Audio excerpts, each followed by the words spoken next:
Hi, everybody. Welcome back to the Ubumfa podcast for a very special episode, I think. Uh, Long anticipated, to say the least.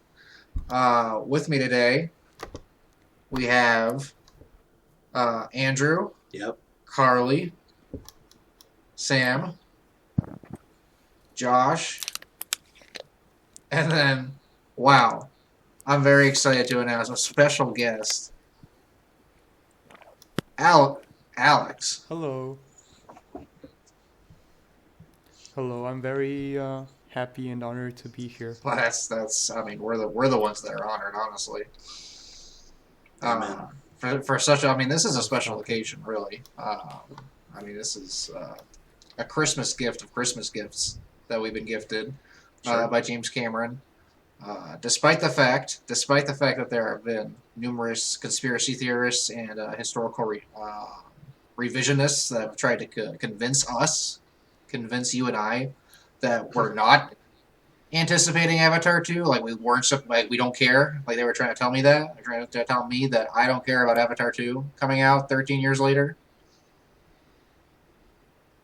But I don't know. I was excited for this movie. Uh, top one of the most anticipated of the year for me personally. I don't know about you.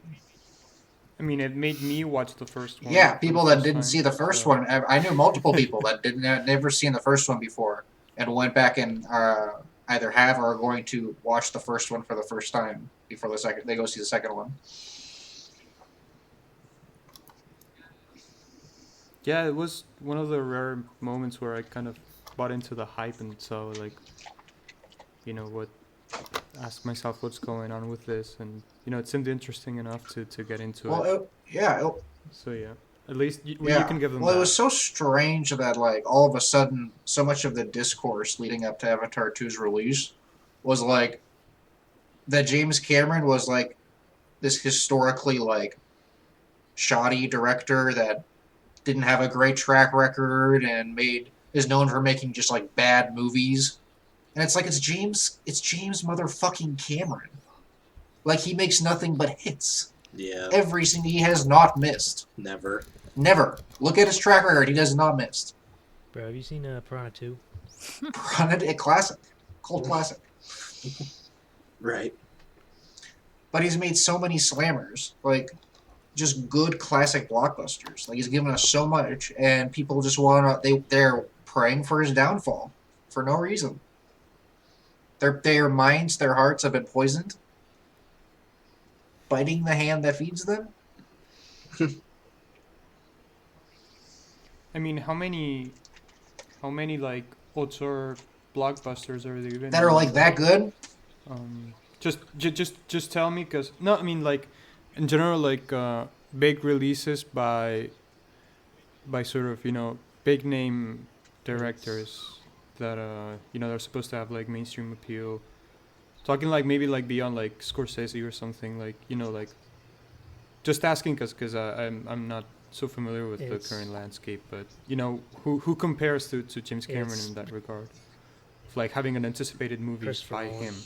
Yeah. And I think it's only Right. Christopher Nolan really at this level because Scorsese's, um, they are Tarantino. I think it's only Nolan and Tarantino are pretty much Yeah. the only ones. Yeah. Even Scorsese, like, who knows? Scorsese makes like direct to And Netflix. who knows how movies good, how now, big The right? Irishman So- would have been if it was a regular release. I mean, Wolf of Wall Street was huge, but comparatively, like Silence was not. Like he's still making these, sort of smaller movies. Whereas, James Cameron, he's go big or go home. I mean, this is his first directed movie since the original. I mean, his last three directed movies: Avatar 2, Avatar, Titanic. I mean, those are the last Yeah. three. So you're dealing with He's better. the biggest of the big, as far as James Cameron goes. Right. Whereas Scorsese, is only doing.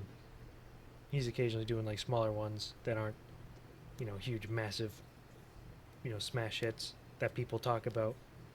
But like really, when it comes to just directors, even just being known by like regular people, I think James Cameron's a name that they know, But even then, he's not like, oh, James Cameron's got a new movie. I'm going to go see it.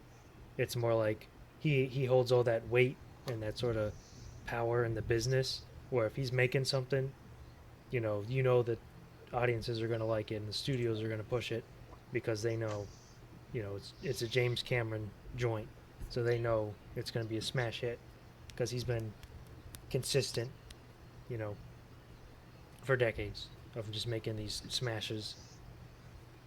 So that's one of the big things with Avatar is that you have a guy who just knows what to do and is in control of the whole thing. And this isn't just some Marvel thing where they've got all these people pulling together to, Yeah. Even though Marvel does kind of have like the Kevin Feige guy, the whole authorship of that isn't in the movie. It's in like the lore and the weaving together all these things. So it doesn't come down to the actual final product you get is not the product of the the auteur in that situation.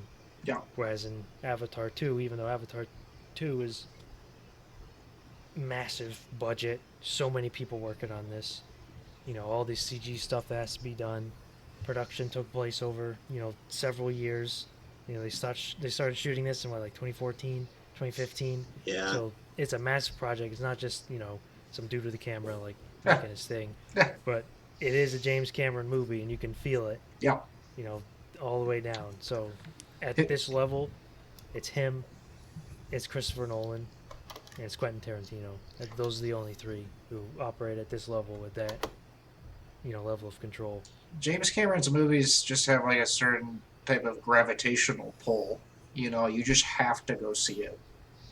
Like eventually, inevitably, it's like if it's coming out, you're just like, oh, like even if you want to say you don't give a fuck about Avatar's characters and Jake Sully and any of those MFs, you just know that you have to go see Avatar. You have to. Like it's just. Because I mean, It's an people event. who even didn't like the first Avatar, they all went and saw the new one. Yeah.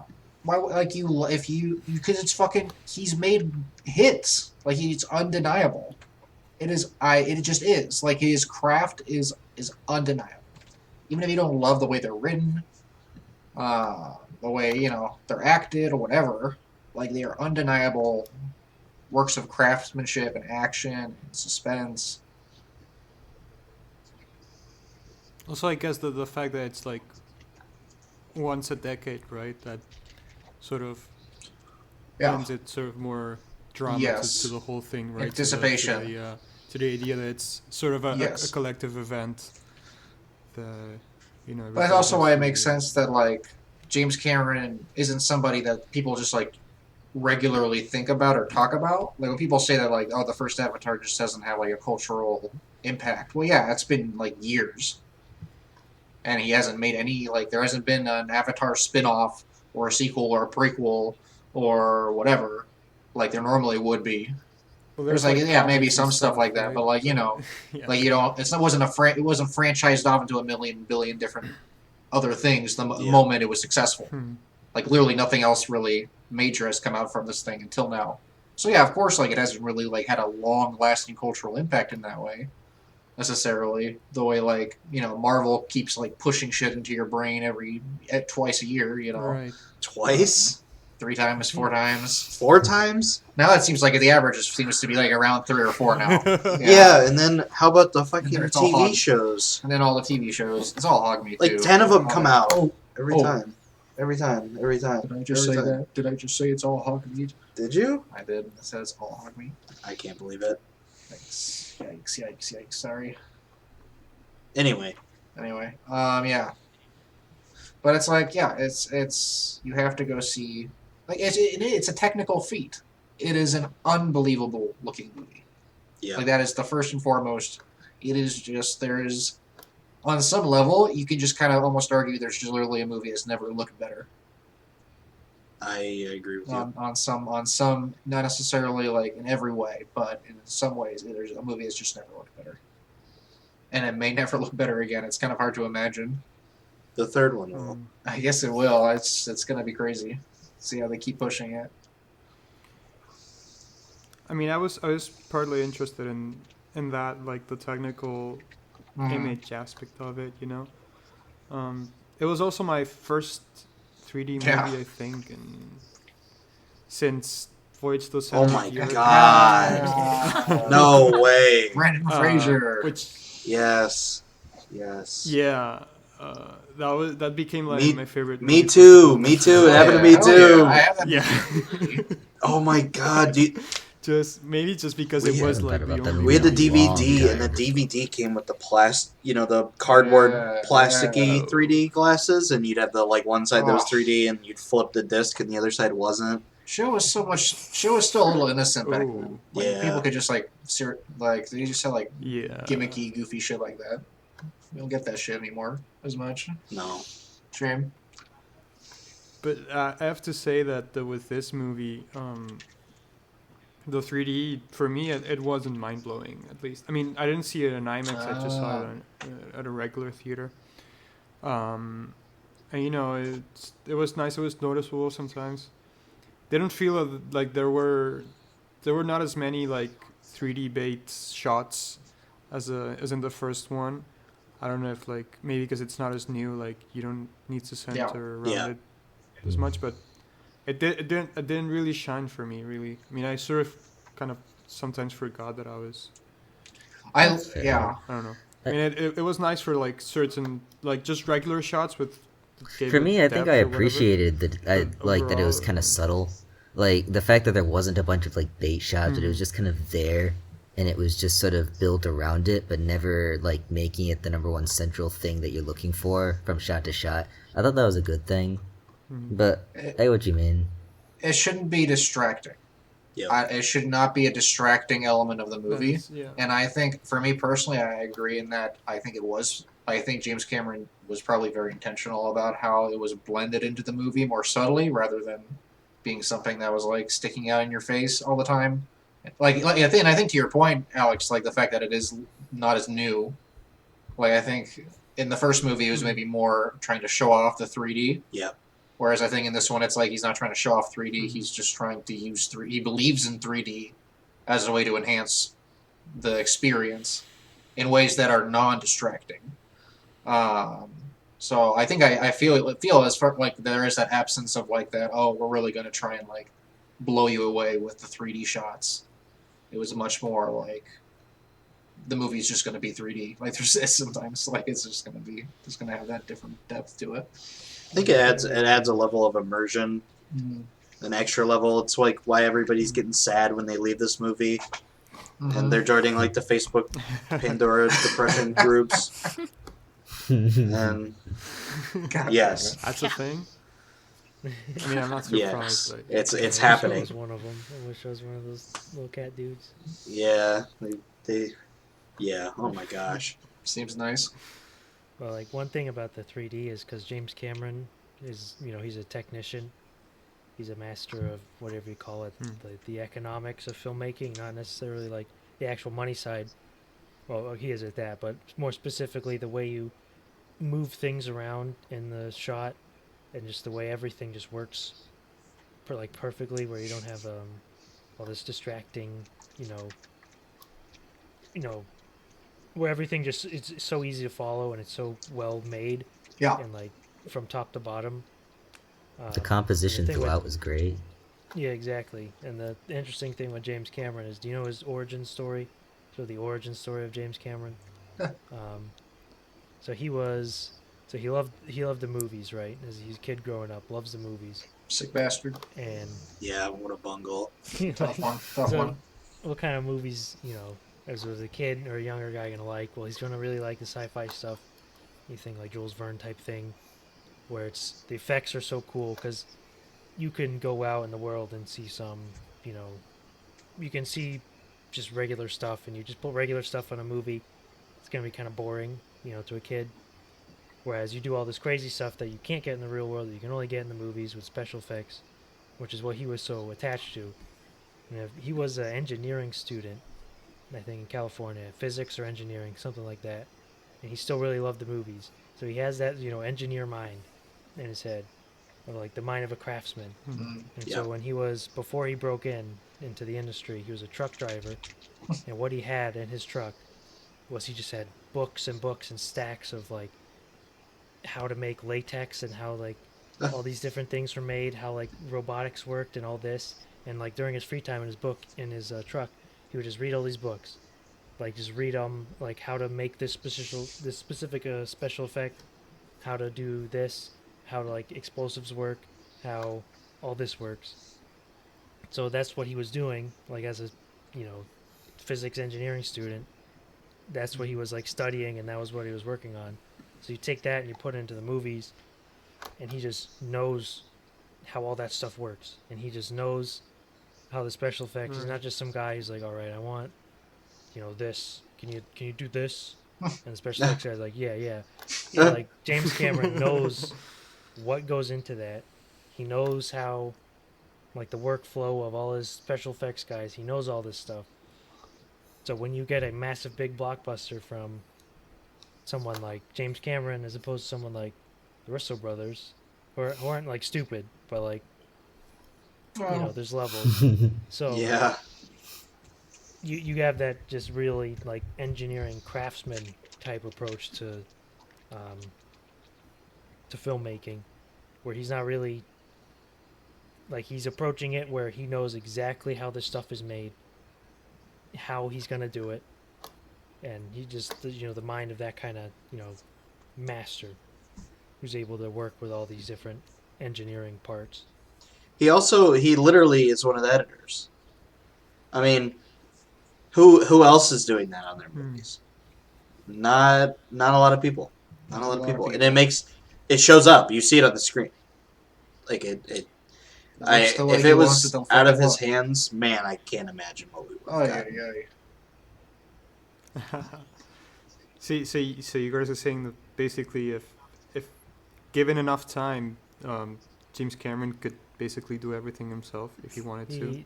But well, the thing is, of course, He's got the knowledge. yeah. So I mean, he has the knowledge to pretty much, like, I wouldn't know if he knows how to like get into the specific like CG, like Yeah. whatever they use, and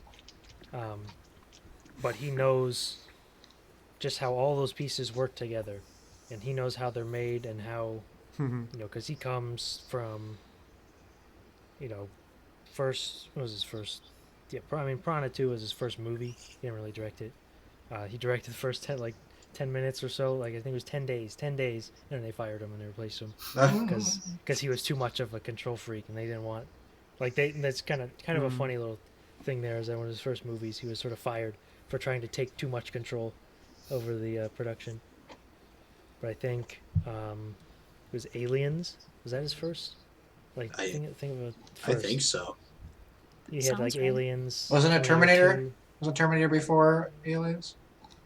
Yes, yeah, it was Terminator. So Terminator was his first. Yeah. Let me think about Smash. first. And like all of his movies have that, you know, same just master technician sort of, you know, construction. Well, in all those movies that he, like, every single one of those early movies, whether it's the first Terminator, Aliens, Terminator 2, like, all those movies have those, like, VFX show-off scenes or shots. Like, all of them. They're like, look at this. Isn't this fucking crazy? Like, that's in all those movies. Like, whether it's the Terminator, like, prosthetic scene in the first one, or all the fucking, I mean, all of Aliens. It's just like crazy. It's to his credit. And then Terminator 2 has, you know, obviously all the T-1000 crazy VFX shots. Like, it's what he does. Like, he pushes shit forward. He understands that he can make the best version of what is available resource-wise in a movie. And he'll do it. Because he can. And so he does. Yeah. And he does that every movie. You want to fucking see that shit on the big screen. And the crazy thing with all this is, because I mean, I've been saying it for years, and he's finally getting his respect. Tom Cruise There's so much with the real stunts, practical Talking stunts. about Tom Cruise in every podcast episode. So. What am I gonna do? Not, but basically, I think because Tom Cruise is his whole thing is, people go to see Tom Cruise movies because he does these stunts, because Yeah. Top Gun Maverick was such a smash because it was real and you could tell it was real, even though they did use like CG and stuff for part of it. It's like a real stunt, and like even if you're not just watching it to like appreciate the stunt, it's also like in the back of your head you're like, oh, this is like he's actually in this plane. That's pretty cool. Similar thing with James Cameron, even in Pandora, which is all CG. The whole thing is CG. Pandora. They really did mocap underwater. Yep. They were Oh my underwater for this. God. I think Kate Winslet. She said a Held her record. breath for 3 minutes. She broke Tom No, Cruise's she held her breath for record. 7 minutes Seven? and 15 Seven. seconds. Oh my She's a god. beast. I'm Wow. way off here. Well, and they That's had crazy. to invent all new ways to do motion capture underwater. Like, it wasn't just something they just did. They had to They like, had figure to, out they how had to do it. create whole new contraptions so that they could actually put the cameras underwater for that long. Yes, it's Yeah. crazy. And you have all this. And they train Yeah. to hold All their the breath. Like actors regular did. actors too. Doesn't Kate matter. Winslet, like 7 minutes and 15 seconds. No regular human can hold their breath for that long. Like you actually have to train your body. I mean, I can do 7 minutes Yeah. 16. But No way. You're a yeah, beast. That's it's insane. pretty impressive too. But yeah. Did you train? No, I'm just kidding. I'm Just just 1 second more. No, but I I watched a video about Oh, that, yeah. and like Oh, they no had to way. get a professional guy to come in and teach them to ignore their body panicking, because like everyone's body starts to panic at some point, and you literally just have to ignore it. yeah, So yeah, Jeez. yeah. That's what I've heard. That the secret is just you can to hold your ignore it, breath for a 'cause lot apparently longer. it's not about the lack of oxygen, but you have to like get used to the carbon dioxide in your body rather than the lack of Yeah. oxygen. It's something Yeah. like that. I don't know. My brother-in-law was telling me about this That's- the other day, but unrelated. That's to gotta that. be. I feel like that's gotta be so rewarding as an actor to do something shit like that, where you like overcome something like that just as part of your job. It's pretty sick. And just speaking of physical performances, Jim Carrey Yeah. for The Grinch. God Of damn course, that's it. all face makeup. Have you heard this story? Merry Christmas. He signed up to do The Grinch, right? Because I mean, Jim Carrey just makes sense to play The Grinch. Yep. First day, 8 Yeah. hours, Mm. apply all that makeup, and he goes out there and he does it, and he comes back. Second day, they put it on, and he's just like, no, I cannot have this makeup on my face. I can't do it. Hours every single day to put this on. It's torture. And they actually brought in a CIA contractor who teaches like CIA agents how to resist torture, right? And they brought this guy in to teach him, so he wouldn't panic, because he was panicking when he got that stuff on. So they brought this contractor in so that Wow. Jim Carrey wouldn't panic anymore when he puts on the Grinch face. And Oh my god. Isn't All that for the crazy? Grinch. it's that kind Yeah. of like stuff that goes into like a movie like Avatar, where you can feel it, in the end product. You can tell that Right. these actors have really, put in like a physical effort, and they're not just sitting around reading lines and Yeah. all that. They've, they're putting their bodies, to the limits. Yeah, I mean Sigourney Much Weaver's in more her so than- 70s, and she was doing all of those underwater scenes. Yeah. Like But I think compared to, I like, can't remember Marvel- how long she held her breath for, but I want to say it was like 5 to 6 minutes, somewhere around there. Beast. And like she's like 71 or something like that. Certified beast. Not 71 in the movie. No. That's not for even sure. close to 71 in the movie. Much younger. She's the son of Awa. No, she is. Well, that hasn't been herself. confirmed yet canonically, Josh. You're just speculating now. Yeah. Yeah. For the So- for the 9-hour follow up. Oh, To this man. one. 9-hour cut of Avatar. If 3. there's absolutely No no way they're doing the visual effects for all 9 hours before he No. gets to edit it. There's Yeah. no. Costs so Is much there money. actual nine hours of That's what he content just wants. for movie number 3? Imagine Avatar 2 is similar, where I want to see it. you make so much stuff, because so much of these movies is made on the cutting room floor, where you, or not the cutting room floor, but it's left on the cutting room floor, where you shoot so much stuff. You have your certain ideas of how it's going to work. Sometimes when you actually film it, and it's not what you wanted, and so you have to keep the pacing up. Which, like, you can talk about pacing in Avatar 2 is way better than it had any right to be with how much he was trying to do. Yeah. And how long it was. The pacing was great. At Crazy. no point was I like, this movie should have been over. Yeah. It's like the common critique is the second act. So the first act, you set everything up, you get the characters, you get some cool action scenes. And the second act is all about the water. Most of the criticism of the movie comes down to the second part, where you're like, all right, whatever. I don't... Show me some cool stuff, right? No, this boring... Shut the junk. fuck up! And it's like... It's... I mean, like... it all comes down to the water. It's in the name of the movie. It's how they made it and all that. It looks cool as fuck! you need that cool sequence where he's just showing off all this tech stuff and all the actually good fantasy world stuff, the fantasy world building. You want less of that? That's what people want? This is what sort of comes down to that James Cameron, like, he knows what to do, is, not to insult audiences as being stupid. They are stupid, but it's not an insult.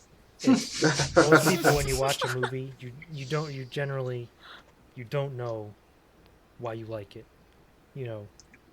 And the whole point of sort of like watching movies repeatedly and, studying anything as regard to sort of the entertaining art is so you understand why you do. And then you can go on to the next step of why you don't understand, you like this and all that. And so most people, they just watch a movie and they like it. They're like, okay, I like this one. Oh, I didn't like this one. Oh, I like this one. I'm going to watch more. I'm going to watch the sequel to this one. Most people aren't, that's not how they watch movies. They're not interested in their picking apart. They just want to watch what they like. Yeah. But for Avatar 2, the whole reason so many people like this, and it's such a huge spectacle, is that huge stretch in the middle where it's just all this. And people may say, and they come out the movie and they're like, oh, I really liked it, but that stretch in the middle, it was a little boring. Without the stretch in the middle, they probably wouldn't have liked the beginning or the end as much. Exactly. Yeah. And you have to have that in there. It's like the video game where most people aren't going to go through and do all this lore and these side quests and whatever. But if they weren't in there, even if you weren't doing them, you'd be like, man, there's nothing in this. There's nothing in this video game. Why'd I pay $70 for this? So you put it in Avatar 2, you need all this, quote unquote filler in order to make the actual whole thing, a cohesive, like, spectacle. Like, you could cut all that stuff out and keep it bare bones, only focus on the direct story. Fucking suck ass. Keep it very economical.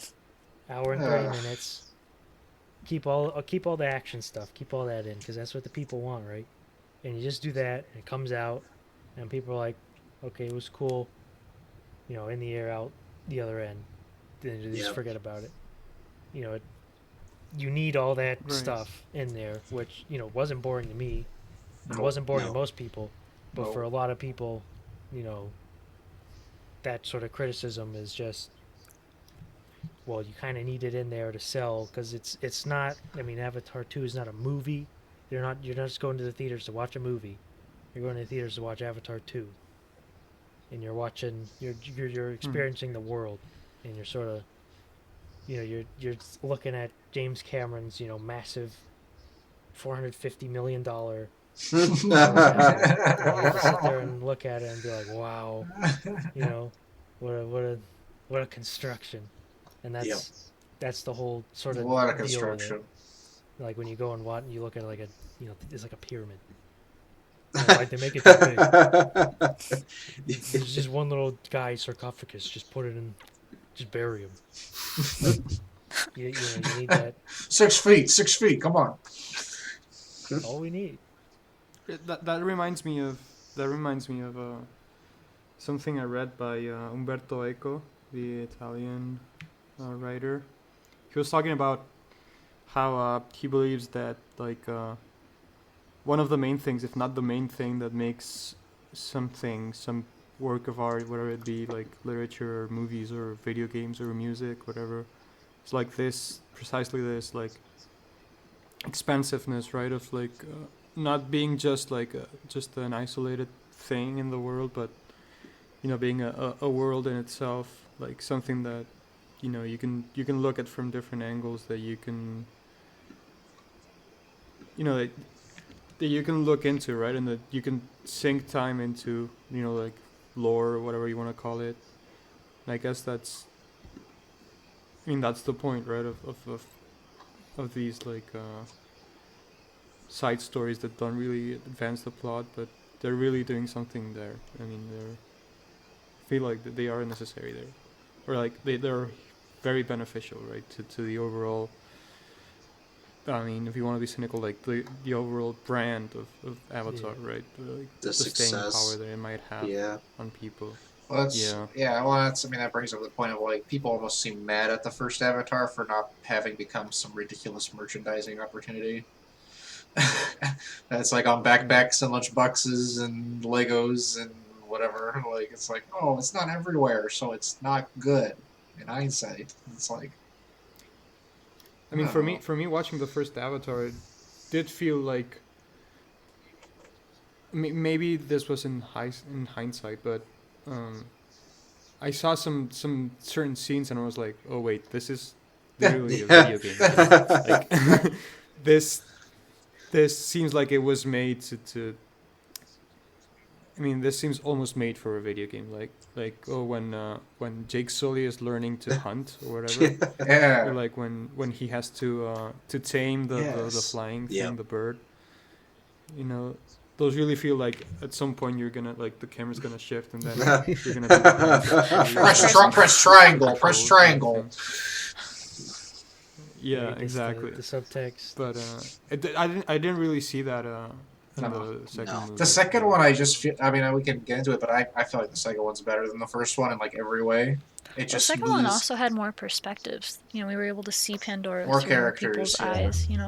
more isolated storylines, which I think was ultimately a good decision. Yes. Like that you could break it up into. It's kind of like the Lord of the Rings thing. You kind of break it up into a few different groups and just switch between them. I guess that's the way to go when you're making long ass movies, long ass blockbusters. Kind of split some people up into some isolated stories. One of my favorite things about how it handled those isolated stories is that these stories reflected a really broad range of different age groups. Like, it shows this whole family from the spectrum of little child to awkward, like, just kind of sort of adolescent adopted daughter to younger son who's still getting his shit together because, 15-year-olds or whatever, shitbirds, but does not have the time to be a shitbird anymore. And then, a responsible older son, and then stressed out young parents. You have that whole spectrum of people going through the exact same traumas, displacement, being kicked out of their home, fearing for their lives and each other's lives, and just getting to witness that same saga happen from the lens of so many different perspectives, and they're just all done well. That's something that I thought was really, really, fantastic about how Avatar 2 used those different perspectives, because you can just see what that kind of war and displacement and fear and grief looks like from so many different lenses. It gave you a reason to care about teenagers in a movie. It did the teens early. Yeah. Yeah. That's a It's feat. rare. Not very common. Yeah. Rare. Gotta say, they made the little kid annoying as shit. I mean, Little that was kids are something fucking that really- annoying. The little kids are that so really- annoying. Really annoyed It me. It was exactly how she was But like, supposed to be. but they made her I don't know, that was one thing I didn't really like, the little kid, how it felt like they were just using her for comic relief kind of. Right. They're running away, they're flying away from their home, and she's in her mother's lap, and she's like, oh, are we there yet? When at the end, when they That does sound fucking they annoying. kidnap her Right? and tie her to the boat or whatever, and they just have a shot of her saying, oh, I can't believe I'm changed. Yeah. No, listen. That was- I that was have, funny. I That was have funny. like That a was- 7-year-old that was nephew, and crazy. he would literally say that if he was kidnapped and chained up. I could 100% imagine Chained up saying that. again. They're literally annoying little people. It's authentic. All Oh, kids maybe are. if it's realistic, then whatever. Because she was. But to She me, was it annoying, really I felt agree like, with you She know, was super annoying, which is exactly how a little child is supposed to be. So, all right, if you say so, then I'll It's one believe thing it. with both the Avatar movies. There's a lot of criticism of the first one. Was that the dialogue was like so cheesy, and there's really nothing like stand out like, oh, what a clever little thing in like the first one. But like, if like the first Avatar had like more clever like, I don't know, quips, like not like Marvel, but like actually like something like a little bit more like clever or unique, or Like Aaron just- Sorkin. yeah, like just some. It would have felt a little bit too like overwritten. Yeah. That's part of. It's part of the. Like that's I mean, when if you they can made actually it call it sexy. pretentious, you know, when it's Yeah. like it's written like on some kind of like crazy. Yeah. It's like part of the Thriller. whole thing is because Avatar has to be a spectacle. It has to be a great big, like Hmm. accessible, inoffensive, Yes. but also cool and like good, Hmm. you know, Yeah. spectacle. Is if you were to put like a really funny like I don't know Edgar Wright character in one of these movies, like sure it'd be funny, but it's like it's not the tone. Like first movie, you know, has you know all the like we're not in Kansas anymore. You know, just the dudes Yeah. playing golf in the So the good. Yeah, office. yeah. It's like these are just like they're like it's just to characterize the guy and be a little funny or like stylistically funny, and Yeah. it's not like a punchline. You know, it's Yeah. just their characters and their acting and their you know their little characteristic ways. Like yeah, you're not quoting Avatar. Like you're not quoting funny Avatar jokes Yeah. because they were funny. You're just like I don't know. It's just not that kind of relationship to the movie, which is fine. Like you don't have to have like little. That's again like you can call that a lack of whatever cultural impact. I guess that's what people call it, but it's just like I don't know. It just means Right. the movie was mercifully No, I not mean- obnoxious. I guess it's self-aware by not. Yeah, being yeah, self-aware, exactly. if that It makes knows sense. exactly what it is, and it knows what it's not. It comes down to James Cameron knowing what the actual relationship people have with Avatar, which is the relationship people have with Marvel. For most people, it's just you go to the movies, you watch a Marvel movie, have funny, cool action. I'm going home. All right, I'm gonna go see the next one. But for Marvel fans, you know all the lore, you know all the characters, you know all the little bits and pieces, you know all these little things, you know the lines, you have the reaction gifs, you got the memes, you have all this stuff. Yeah. But the relationship people have with the Avatar movies, the first one was like, well, you gotta see this. You gotta see this. It's just cool. And it's not about the little pieces. It's not about, oh, I have such an attachment to Jake Sully. I have such an attachment to Quaritch. I just love these characters. My It's favorite trying to keep you quote. focused on the movie as a whole and the world of Pandora as a whole, as opposed to Yeah. these little bits and pieces that you can mine for cultural credit. Yeah, And exactly. the fact that Avatar does not have this cultural impact is by design. It's not supposed. I don't know necessarily if it's by design or like if James Cameron's like intending on this. They probably That's take it just if they the could get way- it. That's just the way he sort of created it. Was you're not going to Avatar to watch Jake Sully. You're going to Avatar to go visit Pandora. That's his whole pitch. Yeah. So if you were to have memorable lines, Pandora. or not necessarily like just quippy scenes, or like if Avatar were to have like some like really notable like whoa look at this line and look at this little Look bit at that this. you can point at. Look at this epic sauce moment. It's like it would detract from the whole, because his whole point is you should take this thing as a whole. And of course when all the next movies come out, it's going to be just think of the whole massive world that James Cameron has concocted, and you get to go to the movies and visit this world. And I'm just excited to see the world. I know, I I'm can't literally wait. so Yeah, I can't wait excited to to go back. explore. Mhm. Yeah. I can't wait to Well, go back. and not to get too off topic, but like that's what they bungled with Star Wars. You know, it's like you had just the world. Could have been interesting. You could have gone to go see the world, but instead they got so hyper fixated on Skywalker. The Skywalker saga. It's all focused on the same MFs and the same places. And nothing ever feels like a whole. It always just feels like these feel like specific characters. Especially nowadays, like with how media is, we can see everything. Like there's no part of the world that we haven't seen or can't see through Google. Yeah. So getting the opportunity to actually see a Yeah. whole new like environment is just so satisfying. And it's for now, and there's probably more. for a long time, the only place you can go see it is at the theater. Yeah. Thank golly. Yes. Ideally, I would argue an IMAX 3D. Oh my god, yes. Please. One thing that's interesting too, on the cultural impact point, is there was Avatar that had merchandise when it came out, but it wasn't Of like course. it wasn't a craze like Star Wars was or anything like that. Yeah. But people don't know, but like the Avatar thing that was at Disney World or Disneyland, whatever one, was by far like the most popular attraction, and they didn't really change it much, and people just kept going back. And Yeah. going back. I went to it March of 2020. Went to Disney World for the first Right. time, and I went to the Avatar. We only did one ride because the lines literally any time of year are just insanely long for everything. But we did the 3D one where you're sitting on one of the like flying things, and like you're literally going through Pandora, flying on it, and it like moves you up and down and back and Oh forth, and my it God, blows that's and it crazy. sprays water at you, and it's so well done. And like that movie at that point had been, I don't know, 10 years old, something around there, and people were still lining up for hours to go on those rides. Like it's just to be in like a whole new like scenario like that you've never been in before. It's crazy. Yeah. No. And I don't know. The good part with the world. Or you I think sorry, no, I was gonna say that in that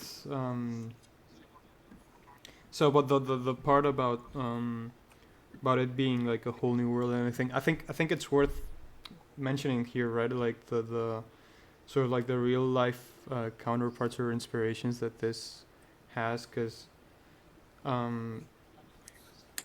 don't know how you guys felt about the water guys being like very clearly like Maori Right. kind Yeah. of people, and like this whole Oh. like Polynesian thing.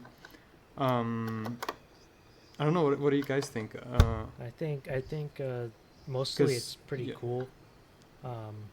Just one thing, I read an article by a guy. He's an anthropologist. His name is Will. I don't remember. William Buckner. Oh, Will the you know him, anthropologist. Will? Yeah. He has a Substack called Traditions of Conflict, where he studies this anthropologist stuff, and he also likes movies. So whenever a movie comes out and like it's something in this, in his wheelhouse, he'll like talk about it, and like he liked the Northman and all that. And when it came to Avatar, he made a good point where that sort of sweeping shot was in the trailer, where the guy has the shell horn and he's just blowing Yeah. the horn, and there's Yeah. shit flying by. It's like a 2-second, 3-second shot in the movie, but that that thing with using the shell as a horn to like alert like the arrival of the hunting party or whatever, it's like a real thing.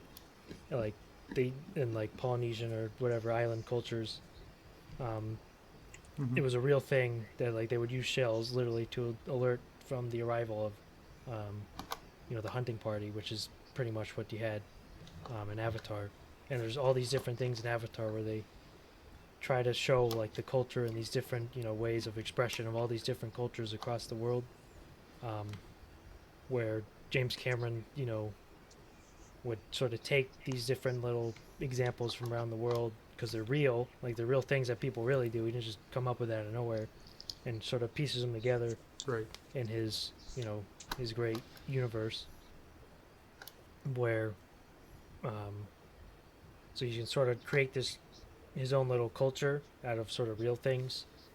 And I think for the most part he does it in a way that's not like a hokey or like look at these Hmm. like look at this primitive culture with all their primitive things. I'm gonna put this in my movie. He does like a good job of showing that, like, you know, that's just how like humans act.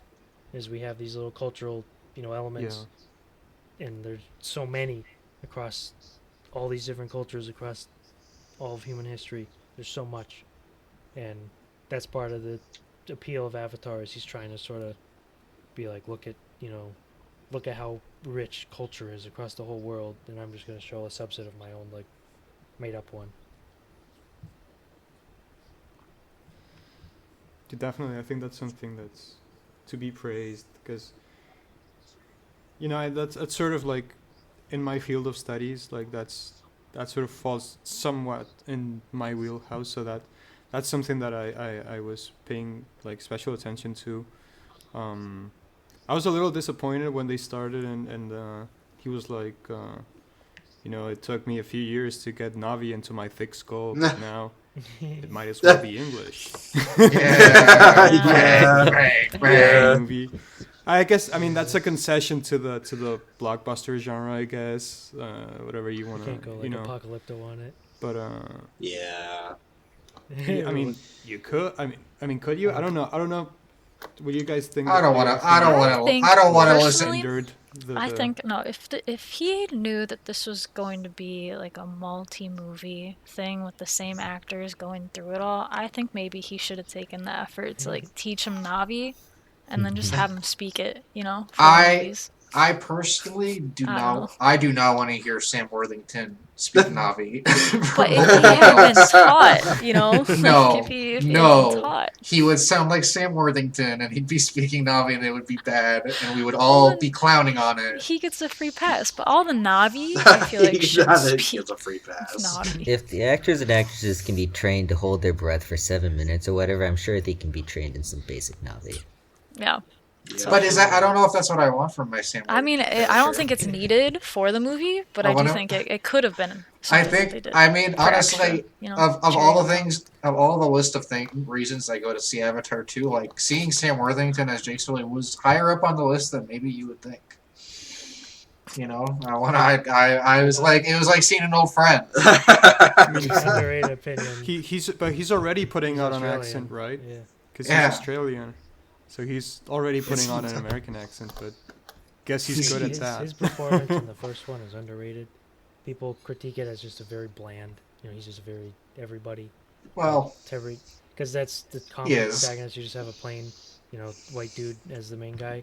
Yeah. But I think Sam Worthington. You think of a lot of different ones at the time. For me, Sam Worthington's not really like a looker or like a model type guy. I feel like they were putting a lot of model type dudes. He's just he looks like a regular ass dude. Yeah. So like I think it works in this scenario. I mean, I guess he kind of looks like a regular ass actor rather than a regular I would say considering you know his character's kind of controversial role as like, you know, the whole like appropriation, like white dude savior comes to save the blue people by becoming the blue people. Like to his credit, it's like he plays himself off as like a I like the guy. I don't know. I do. I like the character. I've sympathy for him in his situation. Yep. In the end, and maybe that's the problem with me. But believable that you would need. I mean, they explain it in the second one, or like they don't really go over in the first one. He just kind of slots in there. But in the second one, they kind of make it clear because he's a human. He knows how to, you know, I mean, not anymore, but he's a human at heart, so he knows how to use human things and deal with that, whereas the Navi did not. Yeah. So you have like the Navi don't have electricity and all that, so he knows how to use that stuff. And it's interesting in the you know, in the fight scenes, he's using a gun. Everyone he's always So it's always interesting. Just put him in there and make him, you know, shoot a bow like he's one of them. They do keep it separate, and they play it up. They do play it up in the second one. They come by and they're like, oh, he's a half breed. He's got 5 fingers. He doesn't have the 4. yeah. So I didn't think James Cameron is, you know, in his 60s. So yeah, he's going back to the being a liberal and when he was growing up, which is why can't a white guy just go in there and read them? I mean, it's like, God damn it, he's, James. what's wrong with that? I mean, he's with them. Yeah. What am I missing? Right. It's sort of, but at least I will say he doesn't like try to question it at all, which I think like obviously the criticism is like he's just in there and he's just like, where's the critique of the white savior complex, which they don't talk about at all. I think if they did, he wouldn't do it right. It would be corny. Yeah, it would be corny. So it's just like, Yeah. just treat him like, I mean, people forget. It's just like, his legs didn't work. Yeah, so I mean, I he's- feel like it's got more to do with that than a white savior complex kind of thing, like this world, being brought there, he's able to walk again, like he And- can restart his whole life basically because of that. There's a deleted So- scene in the first Avatar, which takes place on Earth. Which, if I remember, Oh, I saw that actually. I Yeah. downloaded Right. the extended version by accident, so that was just part and of most my people don't see movie it. watching. So it's a I don't think critical I've sort seen of this. characterization of Right. Jake Sully is because, he injured his legs in the war or whatever it was, and he goes to like a bar and there's this dude harassing a girl, I think, and then he's like, "Hey, what's up with that?" Yeah. And he just beat his ass up, and he's like, he's sort of like, man, I just don't have a place in human society anymore. That's the whole reason he signed up. Yeah. Yeah. So he had different reasons from his brother, which you never get to see. Which is No. an identical twin brother who was a Yeah. scientist, and he was there to do science things. You take a military guy who has legitimate reasons to not want to be part of society anymore because, he's an injured veteran who they don't care about anymore, and he's been pushed to the wayside. Yeah. So Yeah. that's a characterization that isn't in any of the theatrical cuts of the movie, which, helps to make his character less of a white savior guy and more of a, I need to find my my real people. Yeah, he's Well, like, and it makes his beef with Quaritch throughout the saga of films a lot more interesting. Yep. That they're military people. There's an understanding. A brotherhood, a sense of trust. He was gonna, you do this for me, I get you your legs back. Yep. I trust you type shit, and it's like they take that shit seriously. And it's. I mean, obviously he killed them all essentially, but that's also a big deal. But there's real betrayal there. Felt, and it's tough, and it makes it interesting. Like Quaritch isn't like a particularly he's not like crazy interesting or anything like that. But who cares? Like he gets the job done. Bad guy. Like he's fun. I like Yes. him. He's just a fun villain, just He like is he's fun. a guy with I like him. scars and, Yeah, it's cool. It works. Memorable. I There's like. always reason to fear him. It's like at Yes. any given point he can just fuck shit up, and there's very He's little to dangerous. do about it. Yeah, and I liked going back to what you were saying earlier about them being like military MFs. I like that the final fight between the two of them, they're just grappling each other. Yeah, they're doing they're military moves. They're not They're like it's not chasing after like a bang, bang, bang, punches. They're not throwing kicks and punches at each other. They're just going at it, trying to trying to choke each other out. and of course the cool Let's get thing it done. with Quaritch is in the second movie it's not the same character. Yeah, true. Yeah. Because and they Yeah. mention You're right. because he's like when he's talking to Spider, trying to gain his trust, he's like, I'm not your Yeah. father, I'm a different guy. And it's true, But pretty he much has the he is, memories, though, right? I but he isn't, The memories and personality. so they don't then what else is missing? Other than the yeah, body. it's you know. It comes down to It's an a interesting lack of question, continuity. because also all the events of the film, it's kind of hard to tell in Avatar 2, but the clone Quaritch, I think, was taken before the events of the first Avatar. So he didn't. So his Yeah. memories, he doesn't Yeah. have the memories of that. He doesn't have the memories of Yes. him dying, of course. So he doesn't it was a snapshot from before the events of Avatar, which was put into his head. Yeah, but the video like- was recorded later. Well, yeah. So Yes. he has all the memories from the old one, but his personality is from the guy pre-Pandora. I think is how Yes. that would work out then, right? Yeah, it's they don't really specify exactly when it was taken, but I'm pretty No. sure Avatar because obviously they can't they didn't take his memories from after he died. You know, his body was just sitting there. No, they made He that didn't clear. remember that. He had to go to this, you know, site and watch the video to understand what actually happened. Yeah. So this is part of the thing with Avatar 2 is that you have a lot of these like really honestly pretty cool sci-fi things going on, like Yeah. with like body swapping and all that, and then they don't like interrogate or investigate it in the movie, No, which is thank probably golly. which is mostly a good thing, Yeah. because if they did, it would have been a little clumsy, and it's more just there for you to think about, because it's Mhm. Yeah. kind of cool to think, what if you take my body or take my mind and memories and put in another body? Is that me? Yeah. You know, and it's very, you know, simple classic sci-fi thing, but it's cool Yep. to think about when Yep. you're dealing with like cross species and all this. There's a lot of stuff going on here that Yeah, it's interesting. James Cameron mostly just leaves you to sort of think about and think, oh, that's kind of a cool situation that these characters have been put in. You know, Yep. and even the kids are like, you know, they're half breeds or whatever, because their father was an Avatar, not a native Navi. So hmm you have all these different layers of like, you know, that kind of thing, you know, working in. So obviously they're gonna play this up. I think Spider's probably gonna be a more important character in the third one, and probably in the future. Yeah. Hopefully just the third Eternal one. Spider. We'll see how that goes. Hopefully just the third one. I hope he's a better actor, or he learns to be a better actor. Yeah. I feel like he will be. I hope that he I will. mean, he's gonna be older, right? So Well, Avatar 3, not really. yeah, I guess that's Not true. by much. Avatar 4 though. When is Well, that? Avatar Next 3 year. was 2 shot- years. Or 2 years. 2024. They shot 2 24. and 3 at the same time in like 2015, 2014, same time. And he was So cast crazy. when he was only 12 years old, and he was 15 in the movie, but he's like 21 now. And so I think because James Cameron hasn't really told us much as far as it goes, but the third movie is sort of after the third movie, it's going to be a time skip. So like, because only parts of 4 have been shot, like just based on what we know of what he's done so far. Because 2 and 3 shot at the same time, most of 3 is done, and only parts of 4 are done. So if you still have like Spider and all these characters like back in the 4th one, the actor's just going to be older. Yep. So naturally, you would expect them to just, you know, we're going to skip some more time here.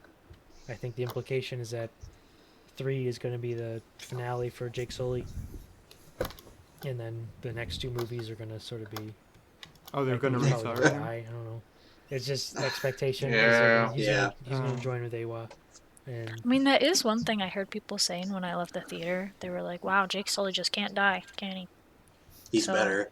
He's better. There's no It's other like the way whole around point. I it. mean, you kind of expect him Yeah. not He's, to. what right? you're, It's I'm not praying for his downfall personally. I don't know. I whatever. don't think I am either. Keep I just going. want him and his family to be happy.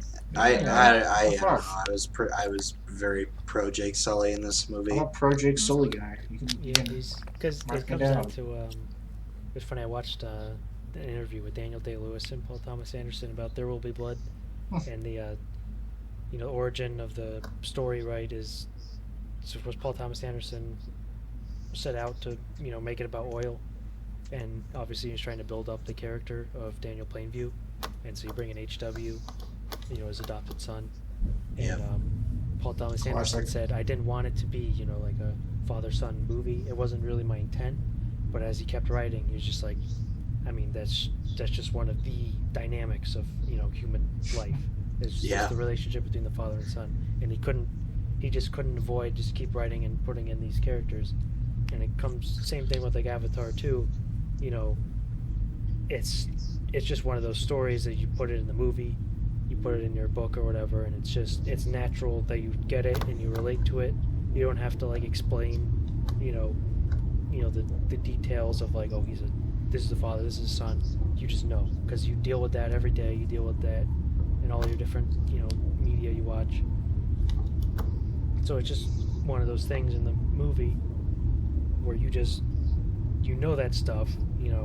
There's nothing complicated going on in Avatar. There's no crazy stuff it's like asking you to deal with. It's very simple. Like here's the father, here's the son. They're different. How do they deal with that? And Yep. all that, it just works in part of the greater whole, which is that Avatar 2 is not trying to be, it's inoffensive. It's not trying to really interrogate you. It's just trying to say, look at all this, you know. Yes. Pandora. Thank Karli. I, for one, am grateful. It's so refreshing. I agree. Was literally taken somewhere else for 3 hours. And then we were back. With the weekend singing us away. Yeah, but I Yeah. guess. Oh, I didn't You like did that. it? Oh. But He should have sang it in Natalie. That was an example. it's just He kinda should've sang took it me in out. the language. That I would have think been it would've crazy. been the Imagine a Yeah. Navi Oh, song. yeah, that like would've a I feel like he full literally song would have in taught that. himself Nelly for that. I mean, he Yeah, said it in Spanish. jeez. Yes, he That's what does. So. Yes, he does. Yeah. But I guess, yeah, part of the appeal, I guess. I mean, just sort of, you know, coming back to like the going away and then coming back, but also like it's sort of from, you know, it's an American movie. It's made from the perspective of an Yep. American man, and sort of, you know, at the end of the day, it's not like completely foreign, right? You're not just watching the Navis like do their thing, and it's really, I mean, I can speak now as the only non-American here, I guess. I mean, it's not about, you know, it's not the Navi versus humanity. It's really like the Navi versus Americans, right? Because like all the characters there are American, and I don't know. I feel like people who want to make it as some sort of, you know, like, oh, this guy is being like you know, like a white savior or a racist or whatever. I mean, they themselves are like sort of not seeing outside like their own like bias of being, you know, American, and taking that as like a universal thing. I don't know if I'm making any sense here, but you know, you have to be able to get that perspective of like, oh, maybe it's not, you know, he's not being universal in that sense. I mean, you're going somewhere else, yeah, but you've got someone holding your hand, you know, Yeah. at the same time. It's informed by an So, American I don't really know where I creator. was It going with still that, but sort yeah. of fits that American viewer's experience, I guess. Yeah, exactly. Which doesn't make it, you know, I mean, if there's one thing about American movies is that they're enjoyed by everybody, right? I mean, it doesn't make it any worse for you know, for people outside of the U.S. I heard that like it's like especially popular in loves it. China or something. Yeah. Really? They love Yeah. the first one, and So- they love this one. Okay, good taste. Yep. Like Star Yeah. Wars, like way more than Star Wars. And I mean, Star and, Wars like- is giant in America and pretty big everywhere else, but China in particular loves Yeah. this movie. It just fits with what they like. And with the Polynesian stuff, I mean, I don't mean to speak, of course, I do not mean to speak for indigenous people or whatever, but it seems like, you know, I mean, most people, I mean, at least from that area, like Southeast Asian and you know, Polynesian, whatever, you know, I mean, most people are just gonna be happy to be on a movie, you know. You're gonna be, I don't know, feel like that is also sort of like an American viewpoint to take that, like, oh, this is, you know, you're appropriating, or you're you know, you're taking something from a culture and ripping it off or whatever. Reminds me, I mean, I'm going off topic here, but I read like a paper that compared sort of like, you know, attitudes towards language, because that's my thing, like between Alaska natives and Indonesian like language minorities, and it was clear that you know, this appropriation discourse is definitely more prominent in America. You know, with, for example, with the Alaskans, they really like, they were very much more close, you know, to outsiders and to being represented, or to being, you know, they had like more fear of, you know, being ripped off or whatever. Whereas the Indonesians, they were just like, oh, whatever. I mean, yeah, I'm happy that you're here. I'm just happy to see myself on the screen or whatever. So I don't know. I think that's something to take I in mind. wonder if the fact that they're American makes them feel like there's higher stakes when an American is doing something that they may see as appropriative, because it feels more like personal, or maybe it is actually more personal or just more painful in that context. Well, like without that degree of separation that is quite literally not being American and not being exposed to those same attitudes as much, possibly. I don't know if that's actually true, I just wonder. Maybe it just hurts more. I mean, yeah, you guys are like, you guys are the rulers of the world. So like we're all slaves to you guys. So I mean, it makes sense that you're more you feel like more of a responsibility, I guess, in that regard, of like trying to treat people fairly and equally. Yeah, Whatever. I saw a sort of funny comment on James Cameron, where he was talking about how James Cameron, just from top to bottom, is just a winner, right? He just wins. He just wins. And what's like the ultimate winning, political alignment? Is just being a white liberal, right? Where you can say like, you can say like, we need to stop racism and all this. But it's like, yeah, why don't we just get rid of it? Like, why don't we just stop all this stuff? It's like, yes, exactly.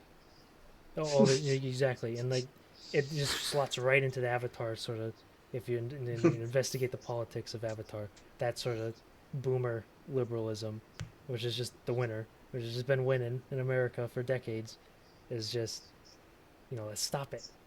That kind of, why don't we just, like, that's James Cameron, right? You talk about, like, how he cut out some of the gun stuff from Avatar 2, because he wanted to, stop, fetishizing guns or whatever.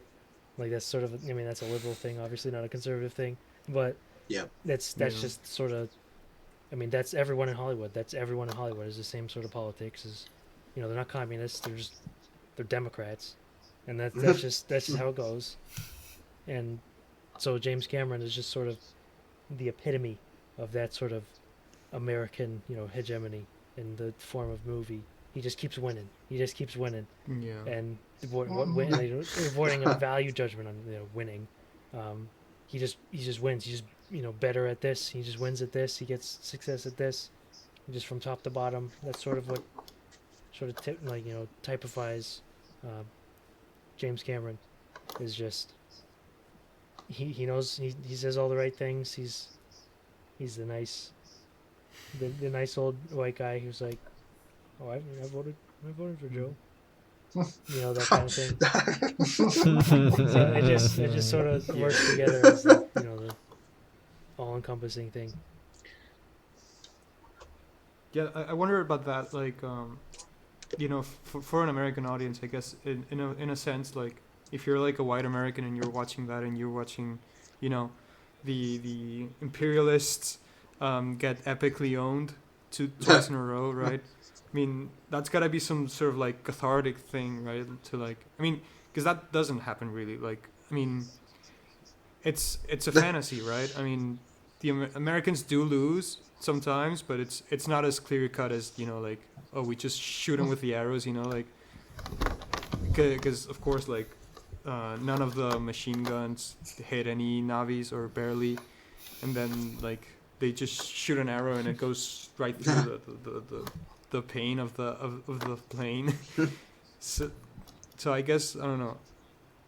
That's sort of like with what you were saying, Josh, about like like him being like the hegemony, which is like sort of like this, allowing yourself like allowing just enough pushback against like the military industrial complex or whatever, like from the perspective of the arts, not from the perspective of like actual policy of reducing government budgets or whatever, from the perspective of, oh, like we're gonna, didn't they just announce like huge increase in military spending this year? Same as it well, ever at the was. same time, like people As are. it ever was. Exactly. But at the same time, you have like the mainstream public like going to the movies to see, the military-industrial complex get epically owned for the second time. So like that's something that's quite interesting, I think, from a cultural point of view. You allow things to happen like the budget thing, or like sending all sorts of weapons everywhere, but then you sort of clean yourself, right, by watching. Yeah. When I always thought it was kind of funny. Like, it was one of the moments when I was like a teenager, when the new Star Wars movies were starting to come out, and it's not the rebellion, it's the resistance in the new ones. And then what do you know, when Trump gets elected and they all start calling the opposition like the resistance, and it's not just like they're calling them the resistance. They're like, they literally use the word resistance all the time, and it's like, you just got that from Star Wars. Yeah, like the recent like Star Wars movie, the Star Wars show, like Andor. I've seen like so many people say like, I can't believe Hollywood just put out this very anti-fascist work of art. I can't believe it. And it's like, give me a break. Like, it's the whole point of it is so you watch it and be like, man, someone should do that. Or like you watch it, it feels good that you watch people do that, doesn't it? It appeals to a group of people whose politics are just consuming what they'd love to see happen, while never actually taking any steps. Love being center left. Yeah, that's great. It was the same funny thing. Or not even wanting it to actually happen. That'd be nice in a perfect world. But like, Exactly. it's an aesthetic experience, right? It's the aesthetics of seeing it happen. Well, it's like, a little dopamine rush if the good guy's winning. It's like, yay, happened in my dreams. Yeah. There's a similar thing where, it's like the West Wing. The West Wing was huge. It was. And I saw something from a guy who's an older sort of politician, or not a politician, but an older like analyst guy who's like plugged in, and he's like, all these young people come into like the White House to work as aides, or like Capitol Hill as aides, and they all grew up on like the West Wing, and so they come and they just redo the West Wing, like they act like characters from the West Wing, or they talk like characters from the West Wing, and it's that sort of thing. It's just got the movies, like Americans, we learn from the movies. That's where it goes, and so it goes up into politics, and you look at all the politicians now, and they're making their speeches and their big stands. Nothing changes. It's just movies. They're just doing movies. That's what they're doing. They're just doing movies. Yeah. And the old saying, you go into politician, you become a politician if you're too ugly for Hollywood. That's, yeah. Oh, There man. you go. Oh, man. But yeah, That's what happened to Reagan. yeah, well, at least Reagan was. Hmm. I guess he wasn't. It's kind of funny the way some of their celebrities go into politics, or actors. You have Reagan, you have Schwarzenegger, Bono? Sonny Bono? Jesse Yeah, Ventura. that's kind of weird from my perspective, but I mean, you don't see. I mean, you see some like actors, I guess, sometimes going. Wasn't the president of Ukraine right Yeah, now? Yeah, Zelensky. Zelensky? Oh yeah, he's a Yeah. comedian, yeah. And he's Yes, the sir. Time Person of Yes, the sir. Year. I suppose he's. 2022. I guess technically Donald Trump was an actor before Yeah, he... he was mainly Yeah. known for his, for Yes. his celebrity and sort I of mean- persona. So Home Alone Yeah. 2. Yes. Home Alone too. Oh, man. Anyway.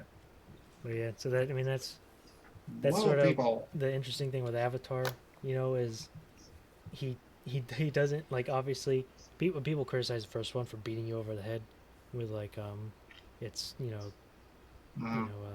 Unobtainium. Anti-colonialism, it's anti-imperialism. colonialism, all that stuff. I mean, this movie, you have the whale Hell yeah. brain juice, whatever. I mean, that's also like, Yeah. that also beats you I'm over with the head it. very much, It's also to stop They human didn't name aging, it. They didn't name it though. which is like, We don't know what Thank it's God called. they Yeah, didn't we don't name know what it. it's called. No, it's Yeah. whale brain juice. It's unobtainium juice. It's not unobtained. but which also serves like a vain purpose, right? I So feel like to like stop that's aging. It's not even definitely like A an good essential enough thing. like material object to warrant like the amount of energy and resources that the Americans are sending there too. Like Yeah. something that literally stops human aging so they can give it to all the politicians. Yeah. Well, it sounds like Oh, they're all for moving sure. out there. It was kind of funny. Eternal It made Nancy me chuckle. Made me Pelosi when chuckle. she gets the Especially whale getting it out of a juice. whale brain. Give her Oh my the- god. Yeah, so well, God. I mean, well, I didn't think about it, but it's like it's yeah, adrenochrome, it's right? that sort I of. mean, It's playing into that kind of thing. and I never made the connection until now, but like And like Elon Musk, I don't know. fucking Maybe the Q upload people your see brain something into there. AI. It's sort of playing on that sort of thing. Like, how can we? Because humans, Yeah. now comparatively live a lot longer, and people just want to keep living more. But I think the main obvious sort of thing is sort of pollution and the death of the oceans, which is a big thing. Which the ocean is literally James Cameron's whole thing. It's just Yeah, the ocean. literally. Yeah. His Literally. first original movie, The Abyss, which is another sort of masterpiece in physical filmmaking. Which is kind of funny when you get to like The Abyss, and doing that was like torture. Actually filming underwater, actually filming with like submarines, and you're actually filling up a submarine with water. Like imagine being in that scenario, where you're in a submarine, and it's filling up with water. Even if you got your rescue divers, just outside, ready to come save you. So like it plays into like that sort of fear, and he's always been huge on the oceans. Yeah.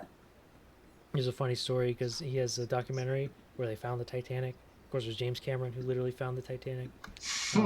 He financed that expedition, Really? and he was on a. So he had his little submarine, and they went down to the Titanic, and he had Bill Paxton, I think, was with him, and they took their little submarine, went down to the Titanic, sat down on like one of the decks, and their submarine was like rested on it, and they had breakfast. Down there for 2 hours, come back up, and guys like, guys, the plane just flew into the World Trade Center. God, I've heard this. my- They were literally eating That's breakfast right. on the Titanic. When that even happened. Isn't that a Rob Lowe story? Isn't that a Rob Lowe story? Yeah. I remember It's James that. Cameron. God Oh damn my it. god. Oh my god. So that's like when Jared Leto came out of the desert, found out that there was a pandemic that just riddled the whole world. Yeah. And he has the he had the little documentary where he went to the Marianas Trench, went Yeah, as yeah. deep Yeah. as you can go. Yeah. He's always been so big on the ocean. Just think of it as like it's sort of an alien thing, right? Like Yeah. you can think of space, but space is so empty. Yeah. So really, it's Good space. the ocean is just as I think it's scarier than space. I would say and so. I remember I Yeah. was playing a game, Yeah. Endless Ocean, for the Wii, and I got it. Yeah. Yeah. Present or whatever. I remember I was playing it, and I was playing like the first level, and there's just one moment where you go up over a ridge, and you just see empty ocean just in front of you, and you're underwater, it's just blue, and I was like, no. It's scary. It's I literally turned it scary off, because I never you played it again. there's shit in there Damn. It's Yep. it's like he never, everywhere at every level. One Yep. thing is he never plays up the fear element in Avatar 2, which No. I remember when he first sort of said he was going to be about water, and I was like, oh, I hope he makes it like scary, because you can make that so scary, and he didn't. Which like obviously, I mean, you can't make it too scary. Like there's a couple No. of little scare moments, but that's just how Yeah. it goes. Yeah. But just the ocean is just cool. It's just a cool thing that we just don't see in Yep. movies. Because it's really hard to do that practical. And if you don't do it practical, it's going to look cheap. If you just have people like, Yeah. like you put them in water, it's just going to look cheap. But that's like James Cameron's whole thing is the oceans. Like even like Terminator 2 and Alien, the whole thing just looks blue. What I mean? Whenever he had the scene, he would Yeah. just put a blue gel on the light, and the Yeah. whole thing just looks blue. Like the He term loves it Cameron when blue. shit looks blue. Well, and I don't know about you guys, but I remember we did at our showing. Did you guys get the trailer for the live action Little Mermaid movie? Yes, They did. yes, yes, Yeah, yes. it's like, man, here's the two ends of the spectrum. Oh man, Oh, that was my first time God. seeing that. I saw that people were talking about it when it came out, but I didn't see it. And then I was like, oh, Yeah. Is it out already? yeah. No. No, It the comes out- trailer. comes out sometime in 2023. Yeah. There's like an interesting weird thing that all these Disney tentpoles because Avatar's a Disney movie now. You have Yep. God damn it! like Why'd you we say that? said Black Panther: Wakanda Forever, which is also like an ocean water movie, and then of course you have Avatar, and then you have Little Mermaid coming, and it's just kind of weird how that worked out. You have Yeah. Wakanda Forever, which was partially shot, did do some of the water stuff. I mean, I didn't see it, but they did. I know that they did some actual practical water stuff, and then you go to Avatar, which is ridiculous. Everything is practical water stuff, and then you go to Little Mermaid, where you just get the shot of her like sitting there, and it's so obvious she's just Yeah. sitting on a stage, and there's not Yep. actually an action in the water. Yeah. It's kind of funny that all these Disney movies, they're just pushing this water angle. I wonder why. I wonder what was in their Trilateral Commission notes in the last one. They're like, okay, Yep. Disney, put this in the movie. We want to focus on water, but it's kind of weird. It's kind of funny to compare them when you're like, oh, Avatar stands way above those as Yep. far as actual effects go. Make the next Mad Max underwater. Oh my god. Water. Well, I don't mean to, to imply anything, but the oceans was sort of Ghislaine Maxwell's big thing. I see. I see. She was into like Yeah. she lets them save the oceans thing. She Save raised the a lot of whales. money for it, so I see. I see. I don't know. Just something I to, think to well, knows? there's also think about. the interesting sort of, of course, what's the big upcoming possible conflict between two global powers? It's going to be America versus China over Taiwan, and the whole big Yep. deal of this is, Yeah. China keeps putting their ships in the water in the South China Yep. Sea and all that.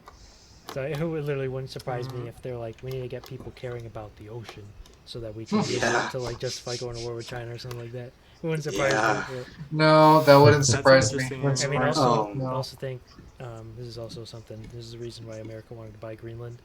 It wasn't Trump who wanted to buy it. It was just, the deep state or whatever. He just read the notes. Was like, all right, I don't know, I'll do this now." The whole point is, of course, God the damn ice it. at the top of the ocean, because we're getting less of it. It's easier to send ships up there. So, of course, Yeah, who you're- controls most of the land up there is Russia. Yeah. And it's so why would America Yeah. want to buy Greenland? Is so you have America, Canada, and Alaska up there, and so it's so you can control the waterways up there. So Prime real everything- estate. I mean, everything is the whole world operates on water and shipping on over water. So it makes sense why they would want like if they have the little masterminds pulling the strings. Like, hey Disney, we need to get water in the subconscious of the American people, so they're primed for when we start sending our ships even more all over the globe. Yeah. And then the once guy was the like, "No," and then they're like, "Okay, bring back Bob Iger. Bring it back." once the ice melts, they start. He knew how to do what he was told. Yeah, they're gonna be looking for unobtainium when the ice melts in Greenland too. Unobtainium seems pretty clutch. I don't You know. got a bunch of shit under the crust up in Greenland that hasn't been mined. Yeah, who knows what's in there? It's I know. probably Anyway. whale brain juice. they're Whale brain- getting whale the brains. This is funny. I had a weird dream the Oh other my. night, which is tangentially related, where we were playing GeoGuessr, but it wasn't about. It wasn't like GeoGuessr. It was like you had to guess where the guy who made this picture is, and it was like a picture of a bunch of ice, and there was like a swastika. There was a bunch of swastikas and like Nazi Oh stuff. my No gosh. way. And like it popped up, and like you were all like watching me, and I was like Antarctica, because there's Nazis there, and like. Oh my god. And then I Oh clicked, my and I clicked, God. and I got the exact point in Antarctica, and I was like, "What do I know?" No way. And Oh my canon. god. It's Yeah, where the it's- Nazis. No it's way. where, I it's, suppose. where the base is. Base of operations. I imagine. I think in the third one is he still gonna go water, or is he gonna push it to another biome? That's the question.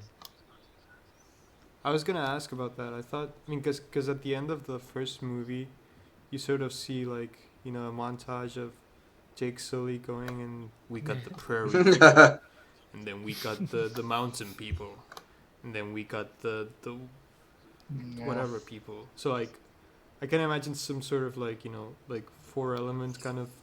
That's where I thought that it was gonna be going. Like next time it's gonna be the fire Yeah. guys. And then it's gonna be like Mario. Imagine if, like, in one of his new ones, it takes place on a volcano. Wouldn't that be fucking sick? Yeah. I would imagine that the third film will feature plenty of water. That is That's my. what I'm That feeling. would, that would be my Probably. guess. Probably. Yeah. The question with the third one comes down to, is there anywhere he can go to push it? Because the first Avatar, of course, changed the game. It brought in 3D, and every movie for like 5 years was in 3D. And if you wanted to go see it, 3D was like the main way to see it, Yeah, and all that mocap stuff and all that. yeah, Now this one pushes the boundaries again by also better 3D technology now, but also the water looks so good, and you push the technical aspects of filming in water, CG water, all these different effects, and you push that. For the third one, it's presumably just gonna be more of a direct sequel to the second one, where Yeah. I don't know where else Yes. he can go in such a short time, like as far as part of the big appeal of the Avatar movies is that Do you huge think- technological push. Do we stay for all the movies? Are we staying on Pandora? No, I mean, there's a spoiler, but we already know. He's Yeah, already said that the fourth one's going back to Earth, or the fifth one. that's They are right. taking it back to Earth. It's like, Boring. so if he has to take it to like space battles or something, which like Yeah, it's, I guess that's kind of what I was trying to get I at. mean, Is How more would the space stuff. Navi do that? you know what we're, though? I mean, hang on, let me pause this. You know what we're doing here? Okay. We're doubting James Cameron. And Oh no no no no no no You no cannot no! doubt I don't. James No no. So I don't want. I don't want. I'm sorry if it came off that way. I am not. I am not. it's whatever he does. 2 billion, trust him. 3 billion, I trust him. He'll have my money. 5 billion tickets. Yeah. Every single person. I believe. Maybe even the second movie to ever make a more billion. Yeah. Since the original more billionaire. Right. Right. Absolutely. Uh, I think this is something I wanted to bring up, which is kind of interesting, is that of all of the highest grossing movies of all time, all of them are good except for one. So the first movie that's sort of listed in this list was kind of the first movie that really sort of started, Hollywood selling tickets, was The Birth of a Nation. I haven't seen it. I know what they say about it. But you can't deny it's important. Yep. Piece of art. It was finally beat in 1940 by Gone with the Wind. classic. Also, I haven't seen, but it's Gone with the Wind. Yeah. It was eventually beaten by The Sound of Music. Yep. I've seen that so many times. Me too. Eventually, Gone with the Wind took it back. Hmm.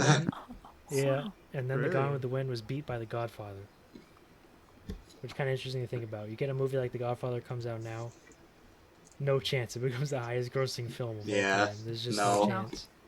Nope. And then Godfather was No. beat by Jaws, Yeah. which was beat by Star Wars, Tough. which was beat by E.T., Jeez. which was beat by Jurassic Park, Hell yeah. which was beat by Titanic, which was beat by Avatar, which was then beat by Avengers Endgame, which was then beat back by Avatar. So of all those Yeah. movies, the only one in there that's like is Endgame. Yeah. Yep. Which is kind of interesting just to think about, because when you talk about like Hollywood spectacle, where you need these giant budgets and these massive amounts of people in order to get something like Avatar, like you simply can't do that with one dude. As much as you can try to make your own little thing, it's never going to be that grand if you don't have big business behind it. And for the most part, they've done a good job with good movies. When you have the 70s, when the the New American School, or whatever you call it, we have the first generation of filmmakers who sort of went to film school, pretty much. Mhm. They were like the first film school generation. Mhm. It was like Spielberg and Coppola and all them, George Lucas. So that era, that was the first. That's why Jaws is the first blockbuster. Is Right. when you have people who grew up on movies, studying movies their whole life, now they're making movies. There's the first generation to do that. They did a good job. For me, that's the best period in Hollywood as far as the big budget, great like fun spectacle goes. And from there on, you get people who grew up on that making more of Yeah. that. Yeah. So it was sort of the perfect Yeah. mix of the sort of primordial soup of early film, where people Mm. really don't know what they're doing because it's a Not brand the new soup. medium, where you're messing with all these things taken from plays, taken from art like painting, and taken from all these different art forms, trying to make something new. And the first generation, which James Cameron is part of, sort of. He didn't go to film school, but he's part of that era. Was first people who grew up on movies as we know it, making movies, which he's sort of the last gasp because he's in his 60s now. Spielberg's not making the big ones anymore. I mean, he is, but they're flopping. Yeah. Tough. Scorsese's still doing his, so it's Scorsese and We're getting a Coppola. Coppola selling his entire estate to fund his Yeah. own movie. Yeah. Unbelievable. Seriously? Yeah. He's But he's Yeah. Megalopolis. Aubrey Plaza. Coppola Aubrey Wines. Plaza. It's something valued at like $250 million or whatever. So he's selling it all to He's finance selling it? his final movie, Megalopolis, Yep. which is it's about he's trying to tell the fall of Rome. I think whatever specific fall of Rome because there were a bunch of them, but he's Right. gonna retell sort of that story in New York, or like he's gonna tell it Golly. from the perspective of like New Yorkers, Interesting. and he's spending He's- $250 million on it, his own Yep. money. It's his own So money. let's hope he knows how to use He it. can do whatever he wants. I suppose That film is literally At this going to be point, yeah. exactly what he wants it to be. And that's a big thing I too hope with so. like Nolan. He self-finances part of his film just so he can have the control over it, and he ends up making the Yeah. money back. So he puts skin in the game, where even though Nolan goes out and does his Nolan things that a lot of people which doesn't hit perfectly with general audiences. People go and see his movies and be like, yeah, it was a little weird. Inception, I get it. But like he puts his skin in the game to finance that stuff, which is you literally have to be rich to get that sort of stuff done nowadays, because Yep.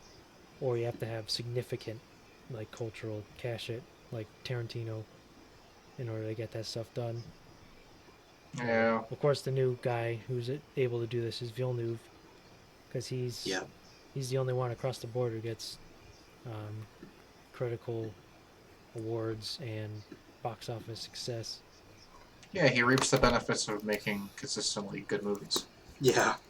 He's Yeah. just a little better. So you have to thread that needle of all those different things you have to keep in mind to get your movie made. Because just look Yeah. at Babylon. What's going to happen to Damien Chazelle? Tough. He's had some stuff he wanted to make. Now studios are gonna be like, it's a what have you done for me lately industry, right? We'll let Yeah. you make it, but you gotta make it all this weird. Yeah, we're gonna reel you back. We're not gonna give you 80 million to do your next passion project that makes 5 million at the box office. We're not Yikes. gonna do that to you. Tough. Yeah, it's just, I don't know. Avatar 2 just feels like a different breed than all the other, because I mean we get all these big CGI heavy blockbusters, and I usually these days feel like I complain about the CGI. It's fucking obnoxious. It's exhausting. It's not interesting. It's usually annoying, and it's just like ugh. But then you watch Avatar, and it's like it's good. There's like intentionality, and there's like standards. And and craftsmanship behind it, and it's like you can watch 3 hours of it in 3D on the big screen. It's actually enjoyable.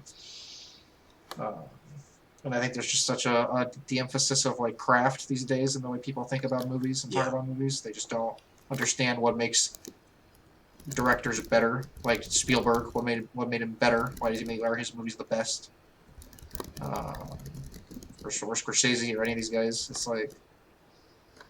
So people watch Avatar and it's like they like it. It seems most of the time they'd be liking it. They don't really know why they like it. And ultimately, they're going to focus on their criticisms of like the story or the characters or whatever's bullshit. And that's that just comes down to it is like interesting. You look back at like almost any year from like the 70s, and you can just see the top hits. What were people seeing? And they're like, oh, those are classics. And you look at like the top hits from like the 2010s, and you're like, I don't know, these are just like they're franchise things. They're there to sell tickets. They're there to Yeah. keep you buying into the same franchises, and it's like these Hollywood executives are getting really good at figuring out just how to phone it in as cheaply as possible and just keep the machine running, where you don't get these crazy, cavalier directors coming in like, I'm going to do this and I'm going to do this, because they'll just fire you and bring in a new guy who'll do what they want. And the funny thing too is, like, there's a lot of examples where they just sort of screw it up. Like, look at, Doctor Strange. Yeah. You didn't let Sam Raimi do the whole thing. Like, you can literally tell in the movie when you go from Sam Raimi to second unit production doing action sequences, and you can literally tell it's so, like, sharp and, like, pointed, and It's painful. Yeah. It's hard to watch.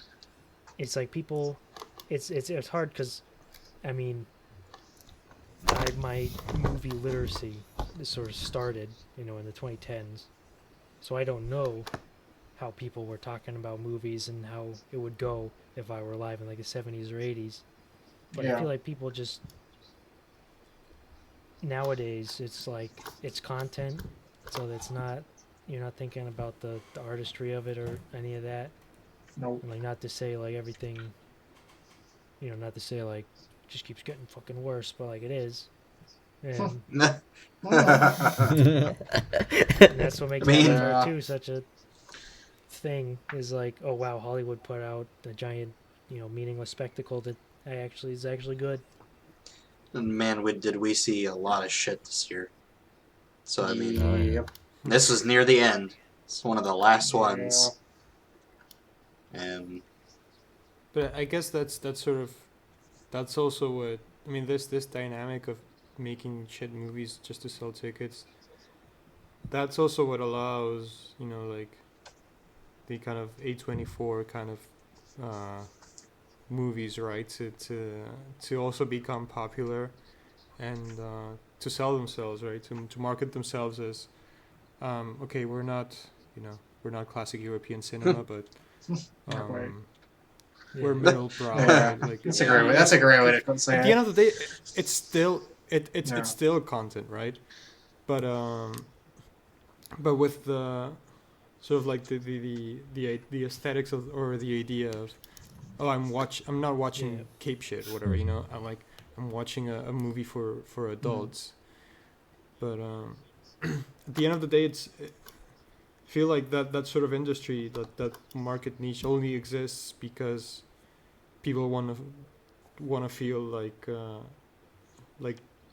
they're watching movies for adults, right? Or like they're watching movies. You go watch some kind of movie like that. I mean, it's not Avatar. It's not really like that. But you're watching an A24 movie, whatever, because you go in with the expectation of oh, this might this movie will make me feel the aesthetics of thinking. Yeah, right? it's a thinker. It's a little weird. So Little it's weird. kind of Cerebral, weird, bro. It's pretty random. Really but, creative. cerebral. I mean, like, I feel like maybe it sets it up so like you can already like, you can already start thinking about your witty letterbox review. Yeah. You can already like it probably like gives you like a little subliminal message of like, oh, this is where the first act ends and this is the second act ends, so you can divide it into acts for your letterbox Hell yeah. review, whatever. So you think it's largely a So, self-image I mean- thing on the part of the movie viewer or consumer, however you want to look at it? I mean, not necessarily. I mean, I'm exaggerating here, of course.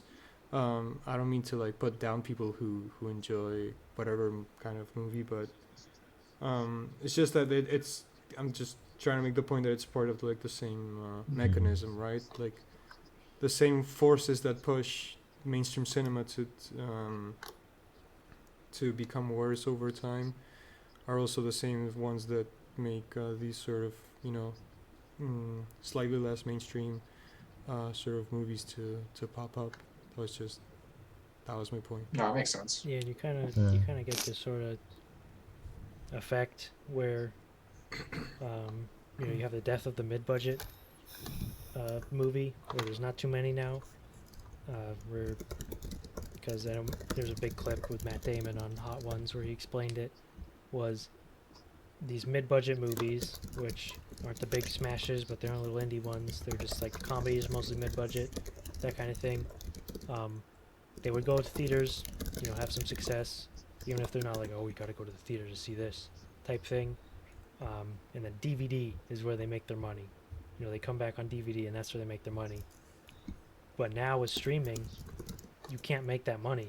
You can't, the DVD, like hard copy sales, like Blu-ray, is so limited now because you can stream it. You can just go on Netflix or Disney Plus or whatever and stream it. So the economics of giving, like a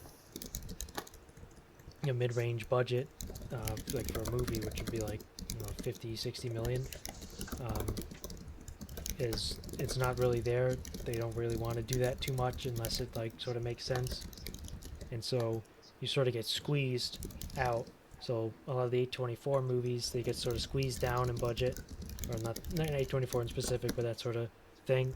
They get squeezed down in budget, and the ones that are you don't get like a mid-budget Marvel because they're like, oh, it's a Marvel tentpole movie. Let's pump up the budget. Let's do more. Let's go bigger with this so we can sell more tickets. So that mid-range is sort of gone, and it sort of funnels people in out of it sort of funnels people into groups like moviegoers get sort of squashed away, and that whole mid-range, they're just speaking like budgetary, but also like there's so many good movies that would come out mid-budget that has wide success, but aren't just some schlock that you watch. They're like good movies. Think of Oscar winners, like When Harry Met Sally, that kind of movie. It's those types of things don't really get made too much anymore, and it sort of squeezes away.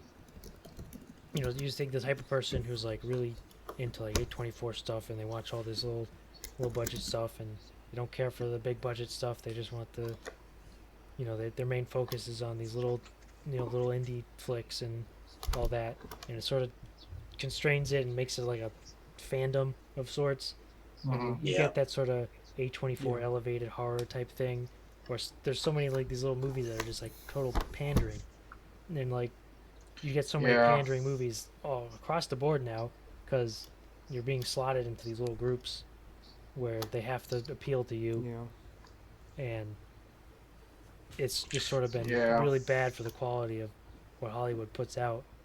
Is there are very few movies that are like it's just for everyone, because people are so like specific and whatever. They've been changed around into with the internet now, because you can slot into like a subculture that's sort of like monoculture, where you just go to the movies to see what's at the movies. You just turn on TV to see what's on TV. Is gone. Right. And so it opens up all these different ways where you can really get more intense with the art you experience, or get more like intimate with that sort of thing. But that whole mid-range, where the whole culture sort of has this sort of craftsmanship. But nowadays you have so many extremely talented people who in days past or years past would be able to put their stuff out and get a wider audience. Nowadays you get sort of squashed down and funneled into a an internet subculture, and that's where you go. And there is no established like industry for you to sort of take that stuff and spit it out. So it's not like it's necessarily a bad thing, because there's many good things with being able to do something like that. But as far as the movies go, because the movies, you can just make a movie, but the movies is you got to spend millions to make a movie, and so when that whole thing is just wiped away, the total artistic output of the industry is just plummeted. It's just gone down, where you really have to find a diamond in the rough, comparatively, when it comes Yeah, to it's tough. something Yep. like that. It's tough. But I guess this kind of maybe relates to the. I mean, it's not my cultural observation that.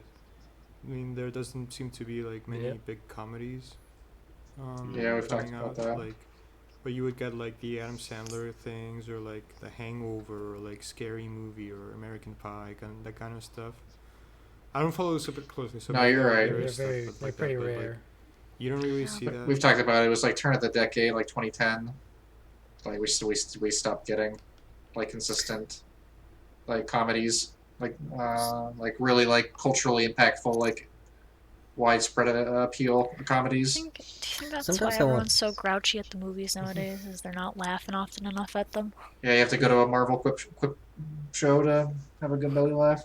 You're right. I genuinely wonder if like that may have had something to do with it. It's like humor became an expectation in most like what mainstream films we have left that are like, you know, most people have heard of them, like Marvel movies for example. Everyone goes in expecting a very specific brand of humor, quirk, Yeah. and that's just part of everything now. And I Yes, wonder if you're right. because there's humor in everything now, we don't really, well, straight comedies are just not seen as marketable as they once were. It's thank you, Joss Whedon, for Hmm? writing and directing the first first Avengers, and Ruined everything. kicking, forever. How not about Avatar Avengers, kicking off the Avatar. Oh, I would- that'd be- There is a darker timeline than ours where that's happening, but yeah, it's just like you get that like okay, it's like it's a superhero big like summer blockbuster sci-fi action, but then it's also just like funny and quippy and everybody's joking and there's memorable jokes and it's like as much a comedy as anything else. It's embedded in everything else in the movie, and then all of a sudden, obviously after how big Avengers was, studios just started trying to replicate every single element of that formula Yeah. into their movies. Which, by the way, this also happens in, we call it like the A24 kind of stuff. At least like, I don't know if you guys have seen any Alex Yeah. Ross Perry Or, movies. I don't know. Did he direct Joshy? I don't know. It's Don't know. I mean, I've only seen one of his called the Color Wheel. I do not recommend it. It's one of the worst movies I've ever seen. alright, he didn't direct Joshy. He was in it. Because it's like It's the same thing. Right. okay. I mean, yeah. I mean, I don't It's recommend. that I kinda- hate him. Like it's something. I mean, I just saw that movie and it was just something personal. And he was at the show too. And I should have. But you get this sort of it's shot like it's set in the present time, but it's in black and white, and when he was introducing the movie, he was like, yeah, it's just I'm trying to make something like not nostalgic, but like I'm making sort of like a world where there's no phones, no social Right. media, whatever. Like it's just like analog kind of world.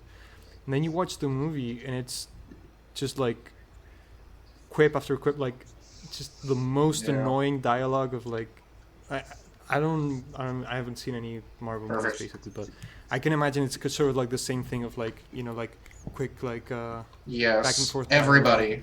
not really in a funny way, like not even in a like a Woody Allen kind of way, but like just like a lame version Yeah. of that. And he was trying to make a movie about like what if phones didn't exist, but they're speaking exactly like Yeah. phone addiction. Yeah, I don't know totally. how to explain it, but Yeah. but this sort of this sort of like permeation of this comedy of like trying to be smart, like trying to be like making you feel smart, right, with the way that people yeah. talk. It doesn't only happen in Marvel or whatever. It also happens in more like critic approved Yeah. or sort of like Totally. pitchfork kind of circles, and it's to me it's more annoying when they do it there than when it's than in just normal Sure. mainstream movies. fair. I don't know. I feel like part of it comes from like, because most of the humor we get now comes from like memes and like TikToks and like these little short videos. You know? So, like, to modern audiences who've grown up on memes. Like that's the stuff we've been finding funny forever. So we prefer that sort of style of just like, bang, there's something funny, or bang, here's something funny. So that not only comes into what they want to like try and target, like they want to write like this so that the meme audiences will like it, but it's also that's what the writers are, that's what they grew up on, and Yeah. that's how they write, and outside of that you get very basic like setup and payoff jokes, and like, well, we set this up early in the movie and we pay it off later, and it's just speaks to like total sort of people learning from basically like junk, or like like there's a good quote I saw about George Lucas where he said like or it was about George Lucas, where George Lucas grew up watching samurai movies and pulp sci-fi stuff and westerns, and he took all that and he made Star Wars. And now the people who grew up watching Star Wars and all that, they grow up and they make Star Wars. And it's like there's sort of a like historical knowledge that we don't have, or we aren't really trying to get nowadays, where people end up like not even having the conceptual powers to like come up with something different. They're just like, I grew up watching Star Wars and Marvel, and that's what I know. I didn't grow up watching Kurosawa, and all these directors who made individual movies, not with the same properties, and they take the same stuff and it just keeps going back in and back in. They keep taking the same stuff and squishing together until it's like a Borg. And like now it's like Star Wars feels like it's the same. It's got the same Marvel quippy stuff. It's hard to differentiate sort of like the writing style of Star Wars and Marvel, whereas if you go and watch the original Star Wars and compare it to Marvel, it's like there's clearly a difference, but now everything sort of gets squished in this sameness. And again, to bring it back to Avatar, this is why Avatar sort of stands out among this stuff. Is it keeps away the quippy, the thing with Avatar, or the thing with Marvel, is that they'll bring in a serious moment, as serious as a Marvel movie can get, and then they'll quip it. And they'll send you with a quip, and they'll undercut all the tension. It's a good thing the audience didn't want to have to deal with that.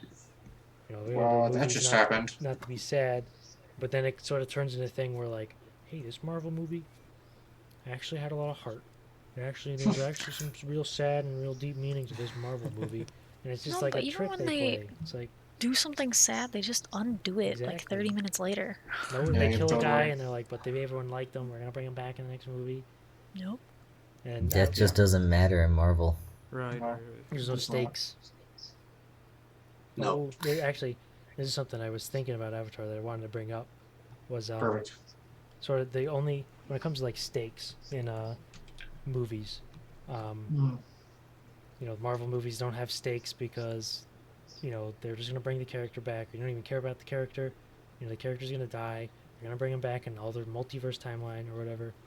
And so I was sort of thinking about like at the end of the day, the stuff is fake, so the stakes aren't even real in that sense. But I was trying to think what actually makes me like scared or like worried in like a movie, and I was just thinking it just comes down to helplessness. In a Marvel movie, none of those characters are helpless. Yeah, and when they are, it's just BS. How are they able to damage Thanos? It doesn't make sense. Like, how come they just punch each other and then all of a sudden one of them dies? There's never any true like helplessness because their powers just don't make sense. Yeah, but I was, and like that's what makes certain movies like think like the end of Heat. I think of when Robert De Niro comes and he's coming around the bend and he sees his girl and he looks at her and then he looks to the right and there's Al Pacino and he just looks back at the girl and you can't do anything about it and he turns around and runs away. There's nothing you can do, and that's like helplessness. That's like it's something like that's like really like that's the ultimate fear is if you're ever in a situation where you're like, I can't get out of this, there's nothing, I don't have a superpower to get out of this. That's like the ultimate sort of relatability you can have with the character is that sort of thing. Like I think, where Sam, did you read all of Dubliners, James Joyce? I know I'm working on it right now. There's one I've just gotten story- through a few of them. There's one story in it where a girl sort of falls in love with a guy, and they're gonna run away together. And at the end of the story, Mhm. the girl is standing on, like, the guy's on the ship, and the girl's gonna go on the ship, and she walks to the edge of the ship, and she's just frozen and like paralyzed with fear, and she doesn't want to get on the ship, and the ship goes away, and the guy's just like watching her, and like there's nothing he can do. He can't, he can't just get in a plane and fly back. It's the early 1900s, and he's just that girl. He's never gonna see her again, and it's gone, and that's like a helpless moment where that's that sort of thing that you wanted is gone. You cannot get it back. You have no superpowers. You're not Captain America. You're not some you're not some demigod. You can't just will it into place. Yeah, I mean, What's we that? just watched Irreversible. So, But with Avatar, you've Yeah. got Awa, whatever, right? Who in the end, with some way or another, she's got your back in That's a the way, tough right? thing Or- with Avatar is I was thinking like the stakes in Avatar are they don't have the Thanos snap or multiverse shit where you can literally start everything over. And so Avatar does, like, Avatar as far as stakes go, because I don't really care too much as far as stakes in Avatar. I feel like if Avatar No. were too emotional, it wouldn't work. Yeah. Even if it was like really well done, it's yes. again that's Not there. Not the place for it. That's not the place for it. Oh, thanks. But in Avatar, they do a better job of it, of actually making everything sort of, it makes it a little bit more interesting in, the conflicts, because, it's possible in the future they undercut this, because they already showed they have the Sigourney Weaver Avatar. She's just sort of floating there, and we don't know what the deal is. But I have the impression that if they kill off one of the kids, they're not going to bring him back. But I feel like James Cameron will not be that stupid. Yep. No. But it is more of a, that's something that Avatar sort of. Also, the other thing with helplessness I was thinking was, I brought it up earlier, was the water. Was this the water so huge? Like, if you're just in the middle of the ocean, like, can you think of anything more helpless than just being in the middle of the ocean? Or say, No. being, Tough. or one of the best scenes in the movie when he's being chased by that shark thing. Yeah. He can't breathe, and he's stuck in the coral reef, and he has to swim like 50 meters up to get the air. Like that's that's Yeah, that was spooky. helplessness. And Spooky. he does Deus Ex Machina, the whale saves him, but Hell yeah. it's a real stake that makes you think Hayakon. that actually you're like, oh, I relate to Yeah, I this. mean, I thought he might die for I a second. thought I there was was like, a shit, chance they're that he gonna could've kill the died. kid. And it I honestly didn't, Yeah. because it was too early in the movie. It's- But it's like, but yeah. so when it comes to like Avatar, like you relate to the water as like a threat, because that is scary. Like most people have probably had scares with maybe they can't swim, or maybe they choked on water or something. Like it's a real fear. Whereas take Marvel, sorry, I'm not scared of Thanos. I'm not scared of these guys. They're not real with their little helmets. Like, give me a break. Yep. Well, Thanos is like He's- communism. Sure. He's just gonna snap his finger. It's all gonna be gone. And it's like, all right, give me a You will never be a god. But is that how sort of like the standard for a good movie? That, I mean, I'm kind of agreeing with you, but like, is a good movie just one where things that happen actually have consequences? I in think- a way? It helps. It helps. Yeah, It helps like- for the making the the Yeah. story and the characters feel a little bit more relatable. So like, Definitely. regardless of like whether the story or not, because in in Avatar the characters are all basically archetypes. They're just he just takes different archetypes and slaps them onto the character, and you just Yeah. have to connect to it because you connect to that specific archetype. And Yeah. you have to keep some stakes in order for you to be like, oh, I understand sort of where he's going with this, or like I relate to this father-son dynamic and this, you know, odd one out dynamic, and you know this, you know, all that. There needs to be at least some sort of stakes in the plot itself where you can relate. But you know, as far as Avatar goes, the stakes aren't that high in terms of, you know, the characters, because they have a little bit of plot armor. Yeah, you have There's Ewa and the, you know, if you die, you put your body down in that big little sea tentacle thing, and then you become joined with Ewa. And For many, I apologize. I wasn't even gonna continue. You can go. For many viewers, I think just the fact that Jake's family, is threatened, that alone will be enough to hit that emotional chord, especially because, again, his children were acted very well for their respective age groups. I think so long as you can like them and care, especially in the case of the younger son, Loak, and just watching him just eat shit again and again, and you can't help but empathize with them. It's like, I think that is enough for a lot of the people to feel those stakes and to feel that immense sense of loss when Natayam actually does die. I think it's important, and I think it doesn't even have to be more complicated than that. It's just, you know, center the family. I think it's one of the things the film did best. It's just one of those things where, you know, people always say, like, well, when you have a kid, you'll understand. And, you know, there's a syndrome, like, we'll give me a break. But it's like, you know, I probably would, like, it would connect a lot more if I actually had a, you know, human, a little... If you had your own attachment that you could project onto that, absolutely. Definitely, Yeah, that's true. Like, different deal.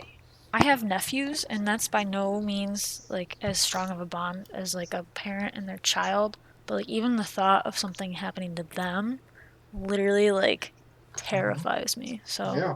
like, I can't imagine being a parent to a kid.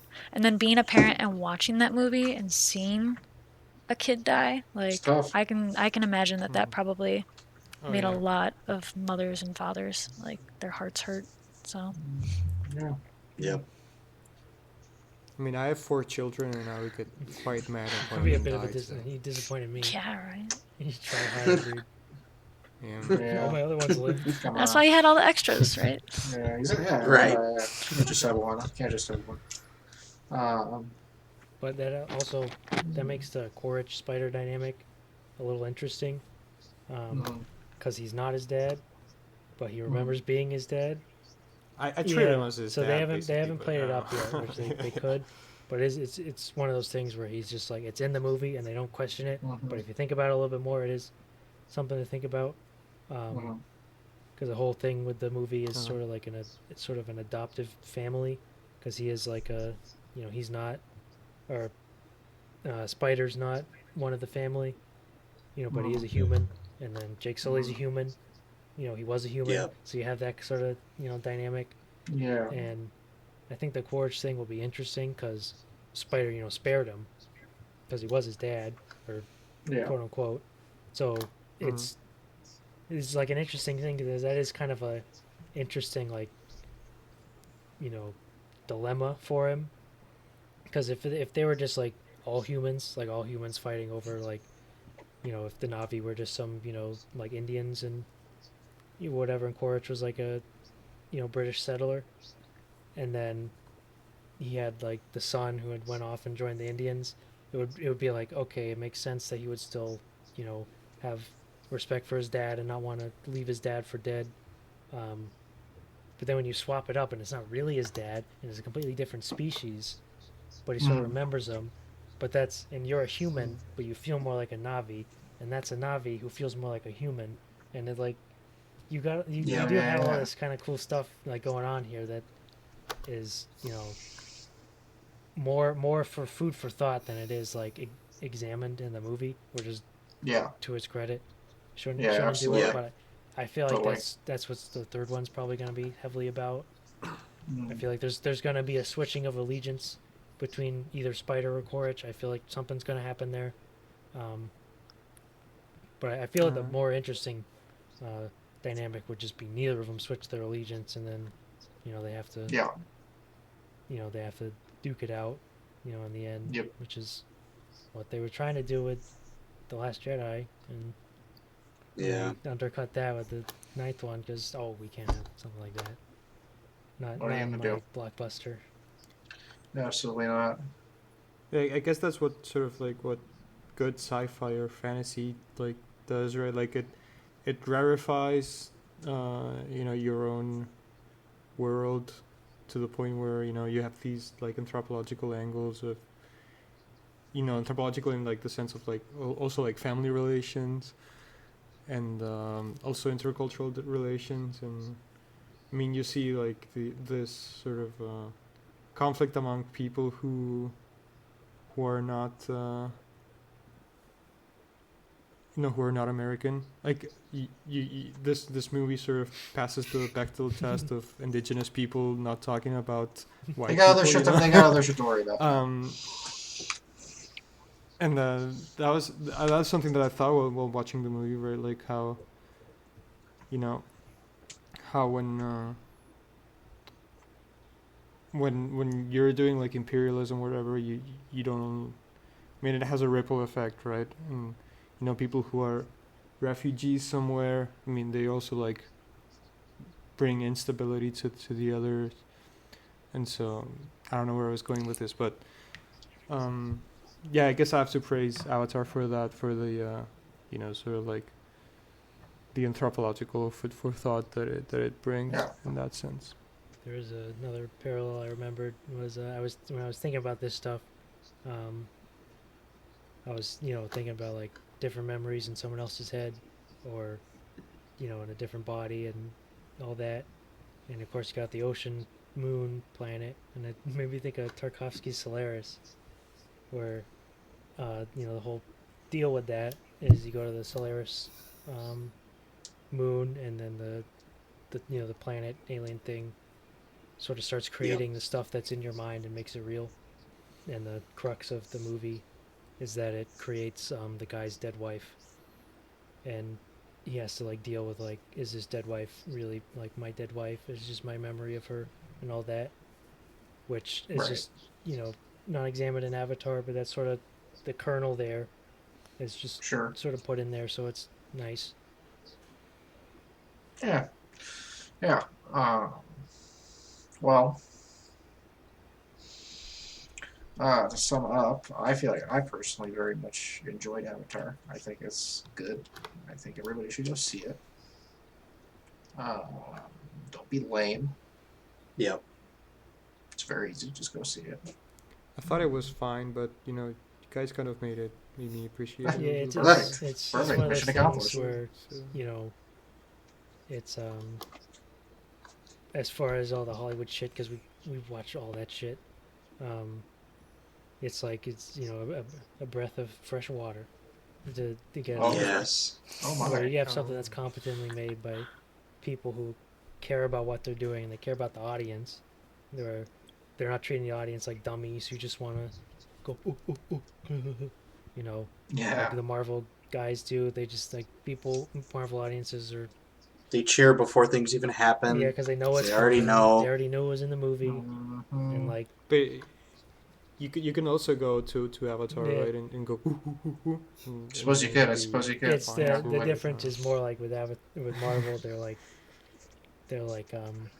it's not about the craft. It's about like this guy's in this movie. This moment, or this thing. This thing is in this this reference. Movie. And of course, I mean, Avatar's not immune to the moment or like people who are fans or like, I mean, that's just like endemic to the metal or to the movie. Like the substance of the movie is just like the movie as an art form it's spectacle at the end of the day. You're looking at the screen and you're reacting to someone else's creation. You're really at the mercy of somebody else's mind in that scenario. And at least with like James Cameron, he sort of treats that sort of intense power with respect, where he doesn't try to treat you like an absolute dummy or Yep. who just wants to clap and see things. You know, he put Yep. something out there that's significantly more substantial than just a piece of candy on screen for you to eat. Literally. Yeah. Well, any other final thoughts on Avatar before we wrap up? One thing I would say is I think the Avatar, in the first Avatar, the air scene where they're fighting in the air, I wish we had more air combat in this one, because that scene, you know, where they're all flying through all those floating mountains, and you got the, you know, the bird thingies, and they're jumping and they're like throwing spears. That was pretty cool, and for the most part, you don't get that sort of 3D, you know, three-dimensional geography of a fight. Well, Josh, this is the water one. They have boats. This is the I water. mean, you do get the 3D fights in you know, this one, you know, with the, you know, the stuff swimming around in the water, and the, you know, Look, the crab machines. The crab machines. yeah, They're going. the nibble pinchers. You do get the, that 3D, but of course it's in the water, so it's not as fast, so it's not as thrilling You're as right, Top you're Gun right. Maverick Yeah. in that regard. Well, sure. But it's, I'll mention Yeah. it. To You should. James. You should. Yeah. I don't know. Just a little mad. Yeah, tell them the underwater scenes need to be a little bit faster. Yeah, well, Faster pacing on up the the pace. underwater, please. Can you invent some kind of water speeder upper for the Avatar people? Don't put the thought in his mind. It'll happen. You're right. can you give them You're like right. little water jets, like they're puffer, like they're cuttlefish? Little. Can you give that? Like Yeah. They go, on the butt, so they go. Did you see that? Did you see that Wakanda Forever with Namor and the wings on his feet? Yeah, Yeah, yeah. that's kind of cool. Yeah, okay. Do that. Right. Well, yeah, this has been the Ubumfa podcast on Avatar 2: The Way of the Water. Oh shit! I'm not I think recording. it's. Gotcha. Shut the fuck up. And, you did not. Yeah, I think it's an overall recommend across the board from everybody. Many of us very much enjoyed it. You should see it on the biggest screen possible, and in 3D if you can. If it doesn't make you sick, you can handle it. Handle the heat in the kitchen. Go. Yeah, Josh can. But yeah, go see it. Recommend, and we'll have more thoughts on other stuff coming up soon. All right. All right. Bye bye. See ya. Yeah. Yeah. See ya. All right.